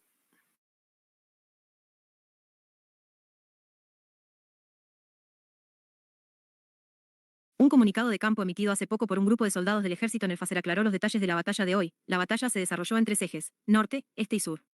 En el eje norte, la milicia de las Fuerzas de Apoyo Rápido comenzó con bombardeos de artillería y luego avanzó con vehículos, mientras las Fuerzas Armadas los derrotaban y se apoderaban de sus vehículos. En el eje oriental participaron fuerzas mercenarias de Colombia y Sudán del Sur, que fueron derrotadas y luego se retiraron de la batalla. En el eje sur llegaron fuerzas de Samsam, un grupo de ellas fue eliminado y el resto se retiró. Por nuestra parte, en vista, observamos a la milicia realizando operaciones de reconocimiento de inteligencia utilizando un dron Che-95 antes del amanecer, con el objetivo de estudiar las defensas del ejército. Es probable que la milicia recurra esta noche a bombardeos de artillería contra refugios civiles en venganza por esta derrota.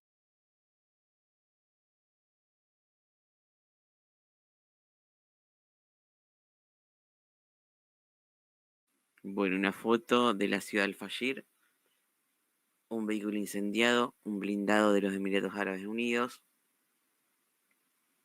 que apoya a esta milicia rebelde, y esto del 11 de agosto. Hoy las Fuerzas Armadas sudanesas en Al-Fashir destruyeron más de 16 vehículos de combate y se apoderaron de 34 más, uno de los mayores botines desde que comenzó el asedio. El equipamiento incluía vehículos blindados emiratíes y sudaneses, además de vehículos blindados y ligeros. Lo ocurrido hoy es una gran pérdida para la milicia de apoyo rápido.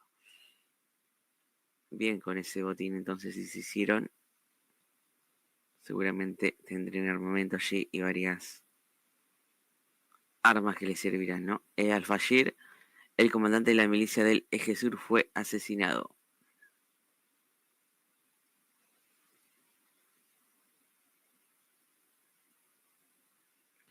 Hoy los combates en Al-Fashir resultaron en la muerte de Youssef Al-Amin Kenjira, miembro de la milicia élite de las RSF y operador de misiles antitanque Cornet.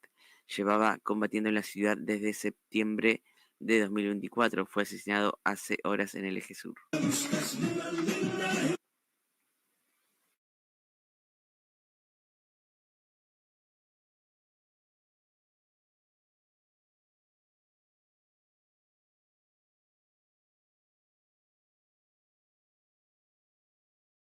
Bien, esto fue publicado hace 22 horas. La ciudad del Fashir, a ver.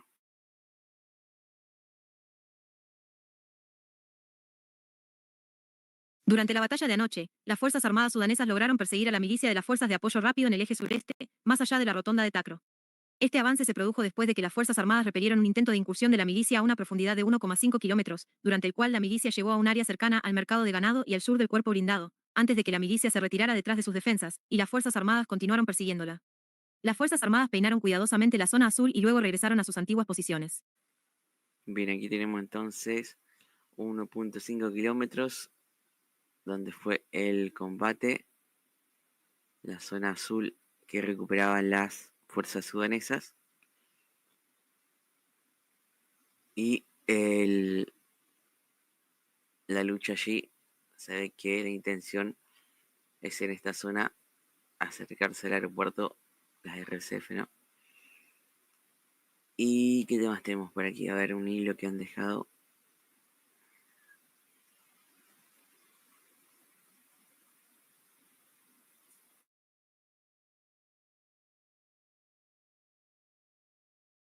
Un tercio, un nuevo videoclip documenta la presencia de mercenarios reclutados por los Emiratos Árabes Unidos desde Colombia para apoyar a la milicia en el asedio del Fasser.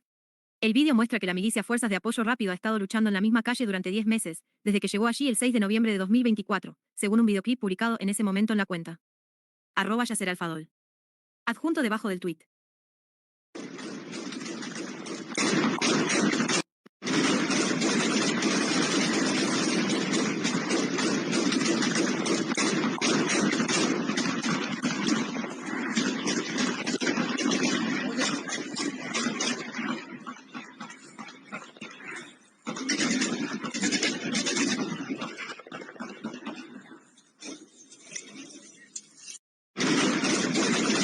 Bien, ahí vemos el video en la mezquita, ¿no? Fue el combate donde se centró más la situación. Tenemos aquí también este mapa, a ver.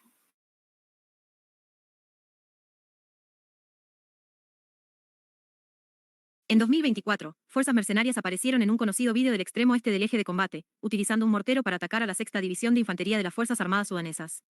En este eje también participan fuerzas mercenarias extranjeras de Sudán del Sur. 10 meses de combates, con 3 tipos de mercenarios de todo el mundo, y lo único que les separaba de la puerta de la Sexta División de Infantería era 1,5 kilómetros, de los cuales no ganaron un solo metro durante casi un año.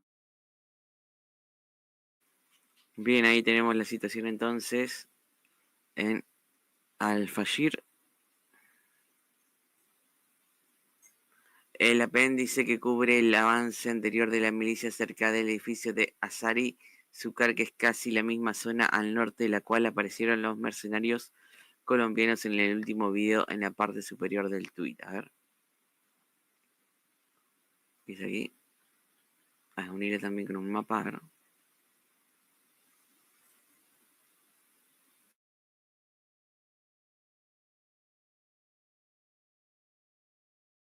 El Fasser barra inversa Darfur del Norte de fecha 6 de noviembre de 2024 los barrios de Al-Sheil y Al-Kifá fueron testigos de violentos enfrentamientos tras un ataque de la milicia de apoyo rápido con artillería y tanques contra las posiciones de las fuerzas conjuntas al sur del Gran Mercado en el centro de la ciudad de Al-Fasser. La Fuerza Aérea Sudanesa intervino 2 veces y bombardeó las fuerzas de la milicia en el eje oriental de la CIU. De la ciudad. Videoclip del elemento de la RCF en el barrio de Al-Asma, al sur del Gran Mercado. El video muestra el edificio de Azari Zúcar en el Gran Mercado. Lo más probable es que el clip haya sido filmado ayer. El control del Gran Mercado por parte de la milicia significa que está muy cerca del cuartel general de la Sexta División de Infantería. Ah, bueno, pero esto es del 7 de marzo, porque está aquí. 7 de noviembre, digo. Ah, los republicaba porque, claro, volvían a los combates por allí. Ok. Bien, seguimos adelante. A ver qué más tenemos. Vámonos a los otros países del África.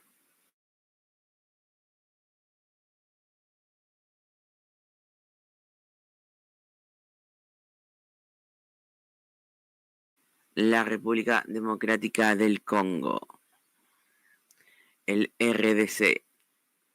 AFC. M23 anuncian que la FARC y Ouazalendo está consolidando sus posiciones en varios ejes: Kindu, Sabunda, Kinshasa, Bujumbura y Kisangani. Walikale, Kalemi, Uvira. 2 buques militares que transportaban 1.125 elementos destacaron ayer domingo 10 de agosto de 2025.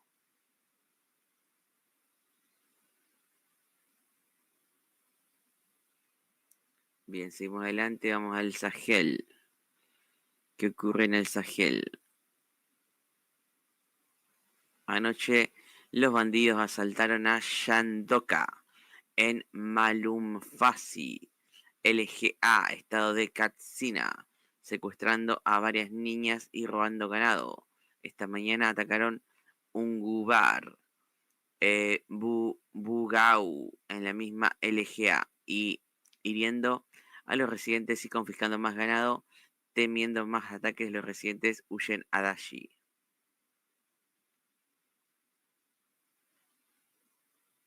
Ok, esto viene a ser en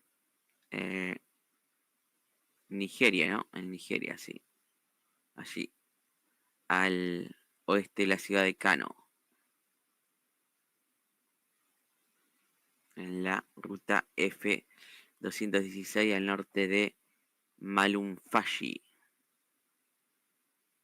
Bien, hace 2 días la fuerza nigeriana afirma haber matado a cientos de bandidos durante un ataque aéreo en el bosque de Makakari, Bukuyum, LGA, estado de Zamfara, en Nigeria.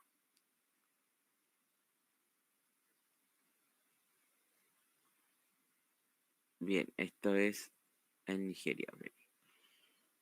Eso es del Sahel, entonces pasamos a las noticias de el mapa de Somalia, que también ha dejado algo. Hace 6 días, el Ministerio de Defensa somalí dice el ejército toma el control de la ciudad de Al-Barire, matando a 100 militantes de Al-Shabaab. Tenemos allí entonces esa situación.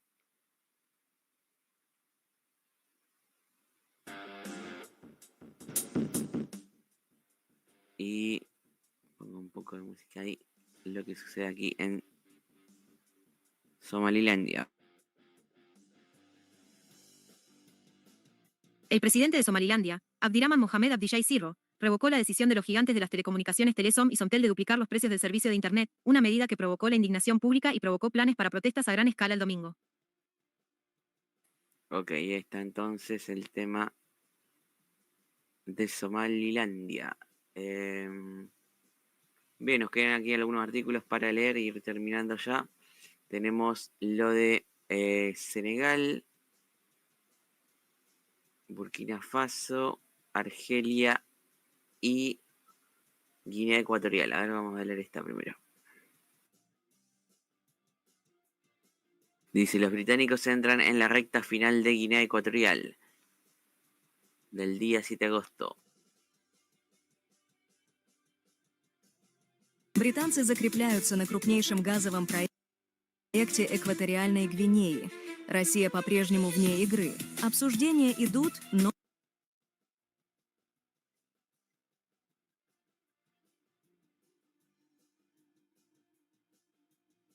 La británica Europa Oil y Gas ha entrado en la recta final de las negociaciones sobre la transferencia de una participación en el bloque de gas marino EG-08. A través de Antler Global, los británicos controlan casi la mitad de un activo energético clave frente a la costa de Guinea Ecuatorial. De hecho, este es uno de los proyectos internacionales más grandes y avanzados de la región durante el año pasado.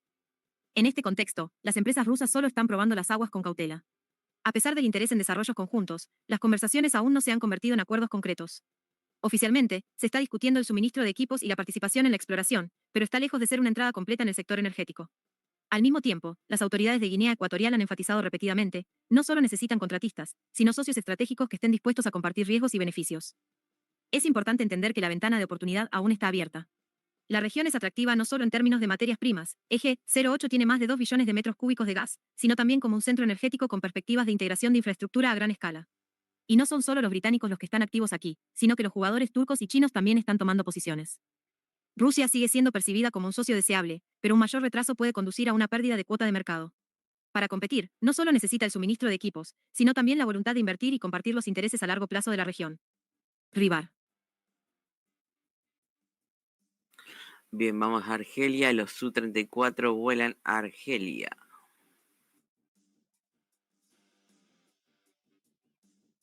Ayer, Se publicaron en la web fotos de un bombardero Sub-34 de exportación con una característica pintura naranja brillante, desértica. Según la fuente, un navegante extranjero estaba en la cabina en ese momento. La pregunta principal es a quién está destinada exactamente la placa. Aunque alguien ya ha logrado sospechar de Irán, es mucho más probable que Argelia sea el comprador, como cliente tradicional del complejo militar industrial nacional. Las noticias sobre el interés de los argelinos en el Sub-34 aparecieron por primera vez hace 9 años, e incluso en 2019 hubo publicaciones sobre un acuerdo para vender un lote de estos bombarderos al país. Sin embargo, hasta ahora, no ha habido confirmación de esto.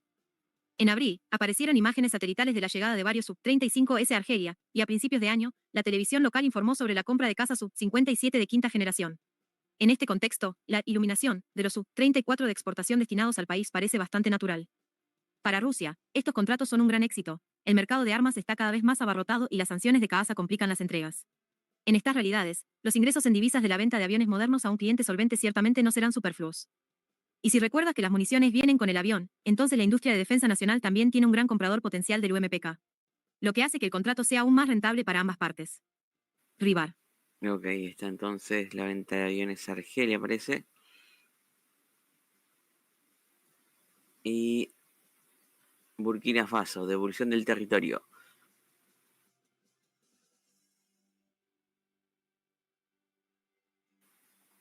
Burkina Faso reportó el control del 72% del territorio. El ministro de Defensa de Burkina anunció la expansión del territorio controlado al 72,7%, un 2% más que en diciembre de 2024. El Valle de Suru fue devuelto. La situación alrededor de las ciudades de Diapaga y Jibo se estabilizó. Vemos el mapa y vamos leyendo.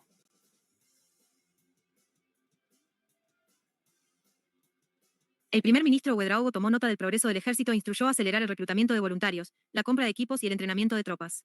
En algunas esferas, de hecho, fue posible reforzar las posiciones. Sin embargo, la situación sigue siendo difícil. Solo desde mediados hasta finales de julio, se registraron al menos 25 ataques de Hamad, Nusrat al-Islam wal Muslimin, NIM, y terroristas de la Israel. Alrededor de 160 soldados y milicianos murieron, algunos fueron capturados. Los militantes también están activos en las afueras de la capital. Se presta especial atención a Kaya, un nodo de defensa clave frente a Ouagadougou y la base del regimiento de artillería. Los ataques van cada vez más acompañados del uso de armas pesadas y la captura de trofeos. Después de las redadas, los militantes se dispersan rápidamente y se van al otro lado de las fronteras. Solo a pesar del hecho de que los militantes están perdiendo algo de territorio, la intensidad de los ataques no disminuye y los ataques se vuelven cada vez más brutales. Los terroristas dependen de intimidar a las aldeas para que los residentes locales no cooperen con el ejército y les paguen impuestos religiosos, lo que permite que los grupos existan a pesar de la falta de control total. Mantener y desarrollar estos éxitos requerirá tiempo, coordinación y un mayor fortalecimiento del ejército, incluso con el apoyo del Afrika Korps del Ministerio de Defensa ruso. Los resultados actuales muestran que la política de retorno gradual de territorios está dando frutos, pero no lo suficiente como para obtener una victoria. Rivar. Bien, aquí vemos el mapa de Burkina, en rojo el control del gobierno. Aquí tenemos también Lanfiera, que fue reconquistada, digamos, también fue capturada, fue recuperada por el ejército gubernamental. Y en rojo tenemos a Shama Nusrat ul Islam wa al-Muslim, bueno, el Jotanim, más conocido como la filial de Al-Qaeda allí en el Magreb. Y también tenemos al ISIS de allí, el Estado Islámico del Gran Sahel, que está aquí en el norte, en celeste, ¿no? En este celeste está el ISIS y en azul el Jotanim, que es el grupo más fuerte dentro de Burkina. El grupo armado, el grupo terrorista más fuerte allí en Burkina Faso, contra el gobierno lucha con la ayuda de Rusia intensamente. Y bueno, aquí tenemos la liberación de la ciudad de Di por las Fuerzas Armadas y la recaptura del control sobre el barrio de Diapaga, sobre la localidad de Diapaga por las Fuerzas Armadas gubernamentales. Allí el mapa que lo marca, ¿no? Lanfiera y Di. Bien, este mapa está muy bueno. Nos marca también, bueno, distintos ataques, ¿no?, que hubieron en desde el comienzo de este año. Enfrentamientos al norte de Dugo, aquí en la frontera con Mali también. Tenemos aquí control del gobierno que está dividido en Dori. Hay varias ciudades sitiadas en el norte, la frontera con Níger. También tenemos aquí enfrentamientos que hubieron en Diepaga, en Solán, en Benin, cerca de estos países de Ghana.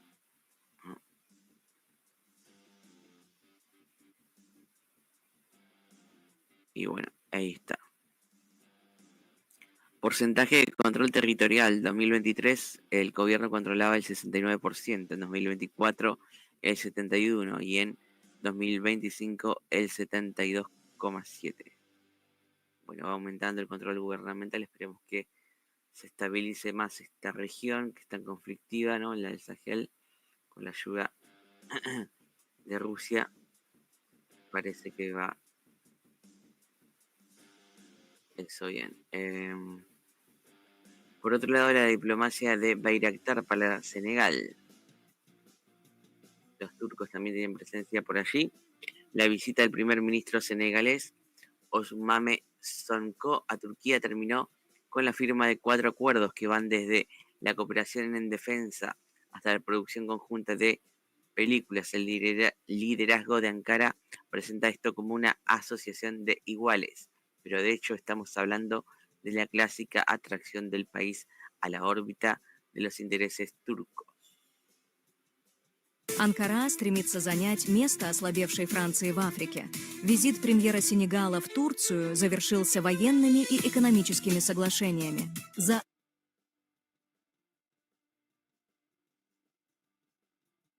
El énfasis principal está en el sector de defensa, el suministro de equipos, incluidos los drones, y la expansión de la financiación militar. El presidente Recep Tayyip Erdogan ha declarado abiertamente que ve a África como la estrella del siglo y quiere aumentar el comercio con Senegal a $3.000 millones. De hecho, este es el mismo esquema que el resto de Occidente. Bajo las promesas de tecnología e inversión, los turcos consolidan el control en sectores clave: defensa, energía, transporte. Como resultado, las autoridades turcas obtienen un mercado para su industria y Senegal se vuelve dependiente de los suministros y préstamos turcos. La elección del destinatario también es indicativa. Sonko llegó al poder con una retórica anticolonial, pero ahora está abriendo la puerta a una nueva fuerza, ofreciendo la misma exportación de modelos y equipos de gestión occidentales a cambio de lealtad política. Rivar. Bueno, ahí está entonces también lo de Senegal, que se ha alejado de Francia y está acercándose a Turquía. ¿Dónde queda Senegal? Se preguntarán los que no saben un poco de África, ¿no?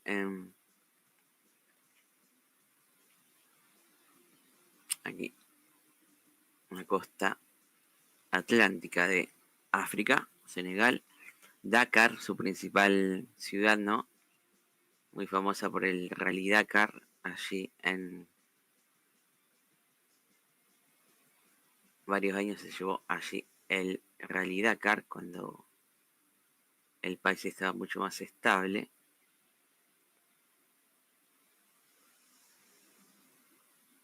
Senegal comparte frontera con Argelia, no, Mauritania, con, ¿cómo se llama esto? Con Mali, Guinea-Bissau, no, sí, Guinea-Bissau, Gambia y Guinea. También tenemos allí entonces el país de Senegal. Muy importante en el fútbol, ¿no? También ha tenido varios éxitos bueno, ha llegado al Mundial varias veces, me acuerdo ahora, que tiene buena selección de fútbol. Bueno, ¿qué más podemos ver? Nada más en este tema de África, entonces podemos regresar, ya que estamos por allí cerca, a Palestina e Israel. A ver si sucedió algo en las últimas horas que hemos estado hablando. Bueno, varias cosas han cargado una. A ver.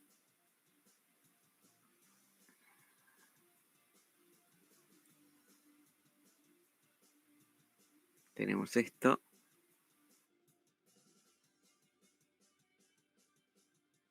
El ejército israelí lleva a cabo extensas operaciones de bombardeo en el barrio de Zeitoun, al sureste de la ciudad de Gaza, destruyendo viviendas e infraestructura, al tiempo que intensifica las incursiones en Khan Yunis, al sur de la franja de Gaza. Bueno, eso creo que lo había leído, ahora que la escucho. La ciudad de Yarun. Un helicóptero lanzó una bomba sobre una excavadora en la ciudad de Yarun y luego la atacó con un ataque con drones sin causar víctimas. Hace 3 horas, a ver.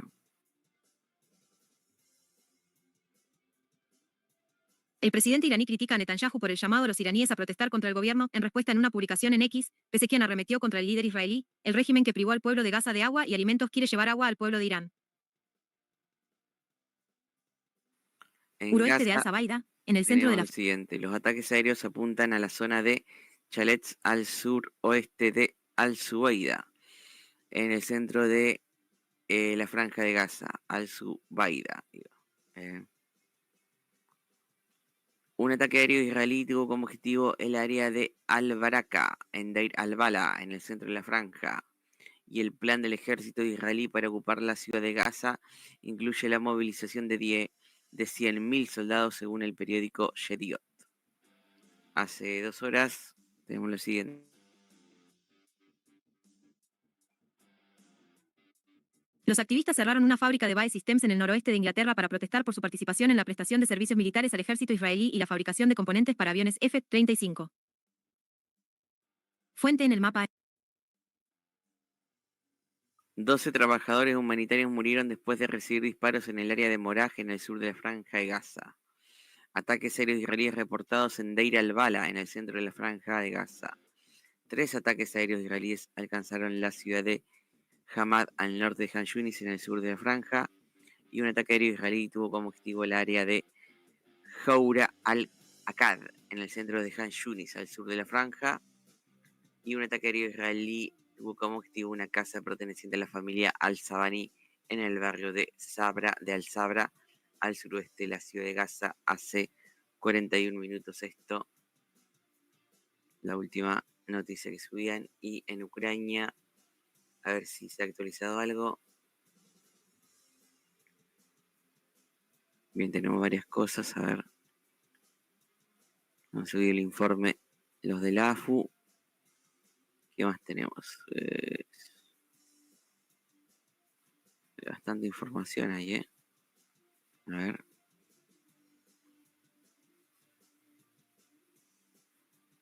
Aquí está. 3 heridos. 3 heridos como resultado de ataques con drones en Belgorod.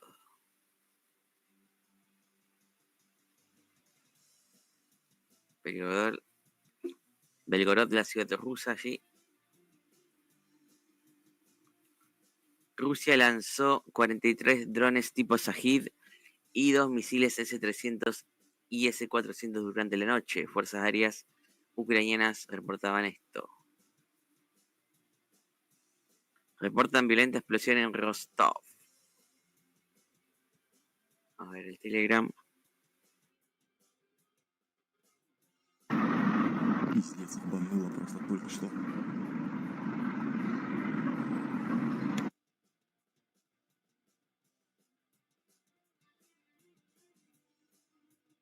Rostov al Don, ¿cómo se llama? Allí la ciudad rusa. Y se ha informado de un ataque con drones o misiles en la parte central de Rostov. El humo se eleva después de una violenta explosión. Bueno, otro video que dejaban también aquí.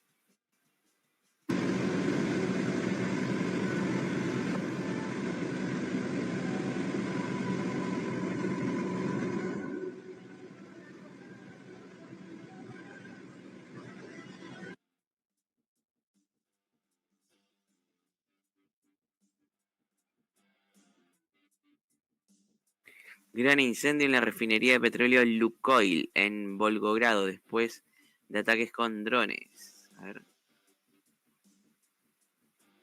varias fotos aquí, videos también.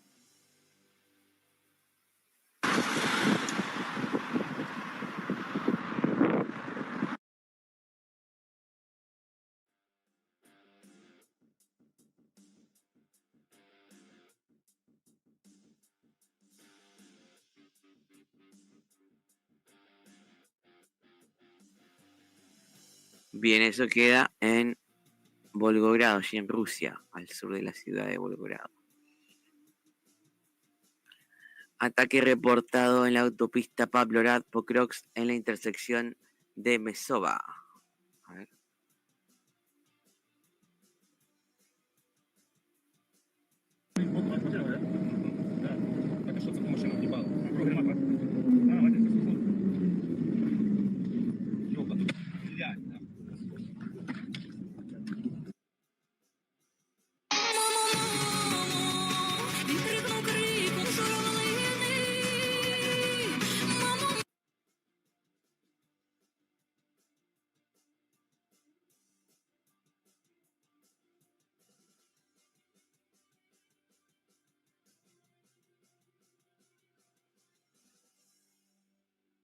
Bueno, el informe de la AFU que lo publica hace 2 horas. El informe matutino lo leemos a continuación.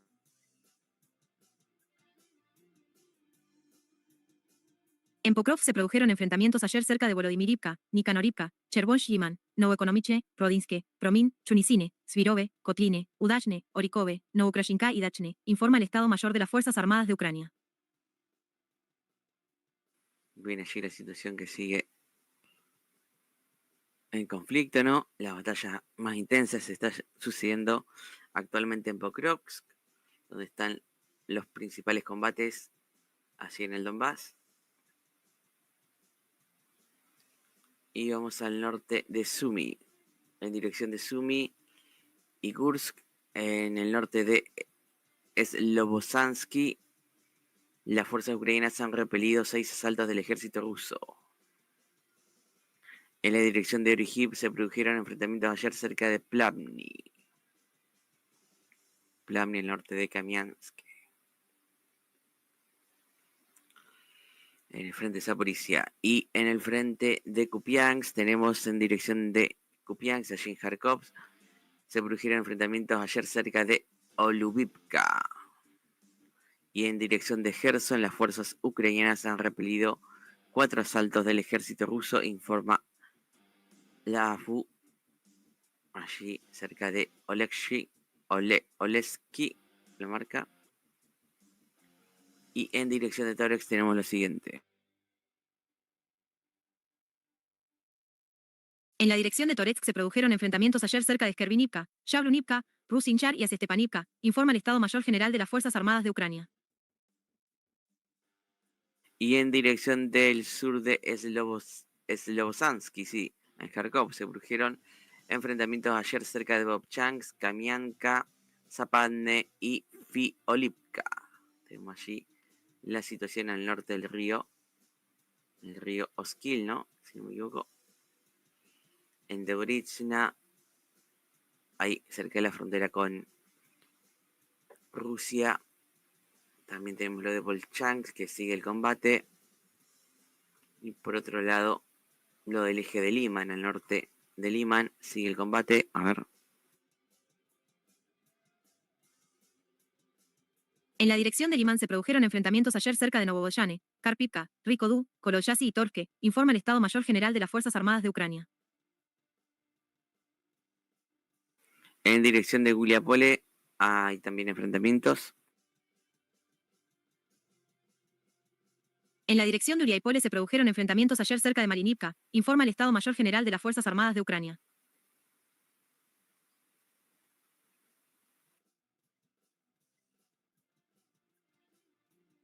En la dirección de Novopavlivka se produjeron enfrentamientos ayer cerca de Marishivka, Topste, Shevchenko y Alexandrorad, informa el Estado Mayor de las Fuerzas Armadas de Ucrania. Bueno, sigue la batalla allí también. Al noroeste de Velika Novosilka. En dirección de Siversk se produjeron enfrentamientos ayer cerca de Riorivka, Novoselivka y Pereshchine. Tenemos allí combates alrededor de Siversk, que está el eje también bastante movido, ¿no? Vamos a leer esto. La aviación rusa realizó ataques aéreos en Boyar-Oresachi, Bilovoy de la región de Sami, Pokrovke de la región de Dnipropetrovsk, Uspenivka, Novandrishivka, Primorke, Orikiv, Chervona Krinitsia de la región de Zaporizhia, Antonivka de la región de Kherson, informa el Estado Mayor de las Fuerzas Armadas de Ucrania. Muy bien, 14 de está agosto de 2020. entonces lo que sucede en Ucrania. En dirección de Kramatorsk se produjeron enfrentamientos ayer cerca de Stupovsky y Predchine. Predchine entonces ya lo marcan también como que hay combates allí. Entonces nos da la razón a los informes que leímos, ¿no? Que están muy cerca de Konstantinivka, el combate ya acercándose a las fuerzas rusas. En Rostov-on-Don, otro ataque de las fuerzas ucranianas, 2 personas heridas como resultado de un presunto ataque con drones en Rostov, estos ataques que hacen a los civiles, ¿no? Sin objetivos militares. Se reportaron ataques aéreos en Dobropilia, Sviatoorivka. Allí bombardeos en Dobropilia. Debe ser desde este eje de aquí. Con artillería se ve. Ataques aéreos cerca de Dobropilia también. A ver.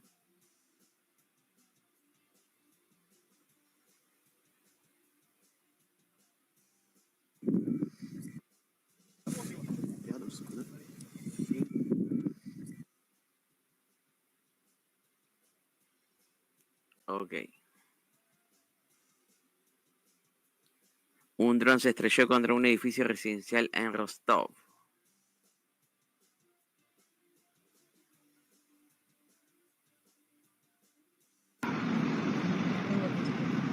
Параплан? Ты, может, беспилотник, глянь. Глянь, хуярит дом, смотри. Глянь, хуярит дом, блядь. Сука.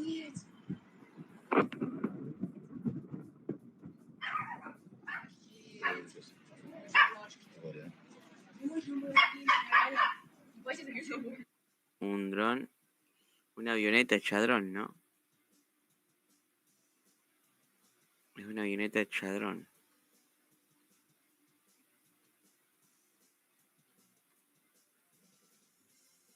Rostov-on-Don. Llama la atención tan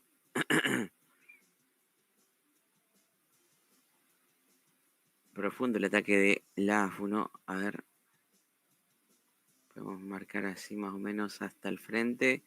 Unos 200 kilómetros. Ahí desde el frente hasta Rostov.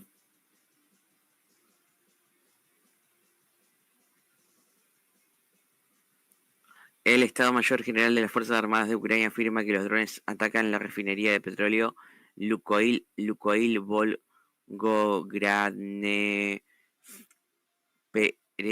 Perevodka en Volgogrado. Qué nombre.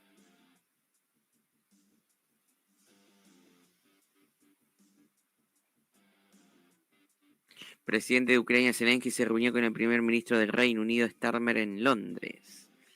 Lavrov. A ver lo que dice aquí.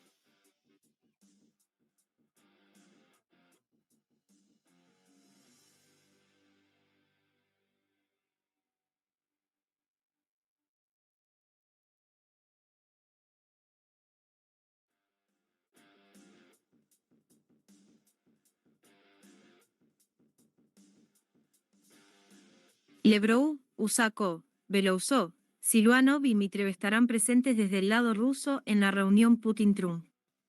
Putin y Trump celebrarán una conferencia de prensa conjunta después de las conversaciones, Usakov. Ah, bien, entonces va a ir varios ministros con Putin, ¿no? Usakov, Besolov, Silanov y Dmitriev, estos son los de las negociaciones, los que están encargados de las negociaciones allí con Ucrania. Esto va a ser en Anchorage. allí en Alaska. Por otro lado, el ministro de Defensa ruso reclama la ocupación total de las aldeas de Iskra y Severodvinivka de la región de Donetsk en Ucrania. Severodvinivka entonces capturado y se acerca más el ejército ruso a controlar Katerinivka y Klebanvik. Bien, entonces hoy será la reunión más importante, ¿no? Para el mundo, para el tema de Ucrania sobre todo. Una persona muerta como resultado de un bombardeo con MLRS en Kosacha, Lopan, ¿ok? Bien, entonces ahí está. Estaremos atentos a lo que sucede hoy. Si es necesario, si hay algo importante que destacar, podría prender el directo y comenzar, aunque sea media hora o algo así, hacer algo pequeño para mantenerlos informados. Bueno, nada más entonces por hoy. Un directo bastante largo, 13 horas ya. 13 horas y 40 casi. Y bueno, como siempre les recomiendo seguir el Linktree de nuestro canal. Allí pueden seguir la cuenta de Actualidad Bélica en TikTok. Queremos llegar a los 200 seguidores por lo menos. Sin más, si quieren colaborar con nosotros, lo pueden hacer a través de PayPal, Patreon o Mercado Pago si están aquí en Argentina. Saludos a todos los que vieron el directo y a los que han colaborado, ¿no? Los que siempre de vez en cuando colaboran allí, ayudan al proyecto. Como saben, el canal no está monetizado, siempre sufrimos censura y si nos dan like y nos ayudan compartiendo el canal, le agradeceremos. No es muy recomendado el programa. Tiene algún shadowbanning, como se diga, aquí en YouTube, creo. Tenemos el canal de YouTube, también tenemos el secundario donde estuvimos haciendo este directo de Ucrania que les recomiendo ver. Y bueno, un especial hicimos allí de Ucrania, el canal secundario es este, tengo que subirlo también a este canal, así que quizás me quede haciendo eso más rato. Bien, este es el programa especial de 3 horas que hicimos de Ucrania. Ok, ¿qué más tenemos entonces? Les recomiendo siempre sigan el Telegram de noticias de allí y también el Twitter si tienen las dos opciones allí. Si no tienen Telegram pueden seguir mi Twitter y mantenerse informado durante la semana. Si ahora estamos publicando noticias, reposteando videos, mapas allí en las redes sociales. También está el Telegram el Telegram, sí, para chatear con nosotros o colaborar con noticias, pueden dejarnos allí sus enlaces. Y también está la página de Facebook, la fanpage, que pueden seguirla allí también en Facebook, hace tiempo la tenemos. Y bueno, tienen más redes sociales allí si quieren seguir. Como siempre les recomiendo, si no han visto algún programa anterior de Siria o de Ucrania, buscarlos, informarse por ahí. Siempre aquí leemos las noticias, tratamos de contrastar la información, sacar nuestra conclusión, ¿no? Y tener distintas fuentes, nos nutrimos de distintos enlaces, fuentes de información que siempre vamos recopilando y comparando y sacando lo mejor de cada noticia, ¿no? De cada fuente, como se dice. Bueno, amigos del canal, muchas gracias por estar conmigo hoy. Allí estuvimos con Tomás un largo trecho. Hacía tiempo que no estábamos en directo, así que les agradezco el acompañamiento aquí a los amigos John Ramírez, que estuvo comentando, también Sol Negro, seguidores del canal, como Wolfpack, que también ha estado presente, saludos a él. ¿Quién más estuvo comentando? Hay alguien más, ¿no? Más atrás. Bueno, no, nada más que me aparezca por aquí. Ok. Bien, también tiene los enlaces que dejó el compañero allí de las noticias, ¿no? Si no, creo que él no alcanzó a leer algunas noticias, pueden verificarlas allí si quieren informarse más. están todos los enlaces a las noticias de todos los países que hicimos, de Ucrania, bueno, de los demás países de Europa, de Asia y de Medio Oriente, también de África. Así que bueno, amigos, si están con algo de tiempo, ¿no? Si quieren mirar algo más, pueden hacerlo allí. Vamos a dejar aquí los enlaces de Tomás Noticias de América. A ver.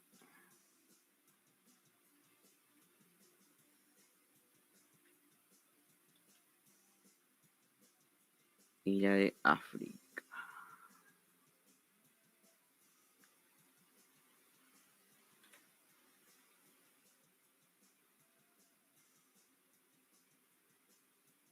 Ok, ahí estamos entonces. Para que no se pierdan los enlaces, ya los dejé guardado.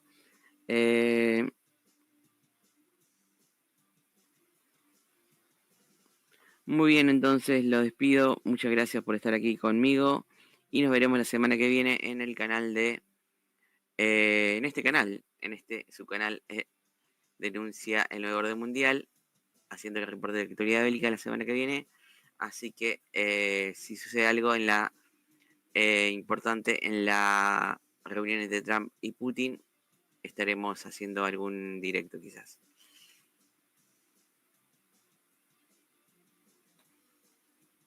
Muy bien, hasta luego.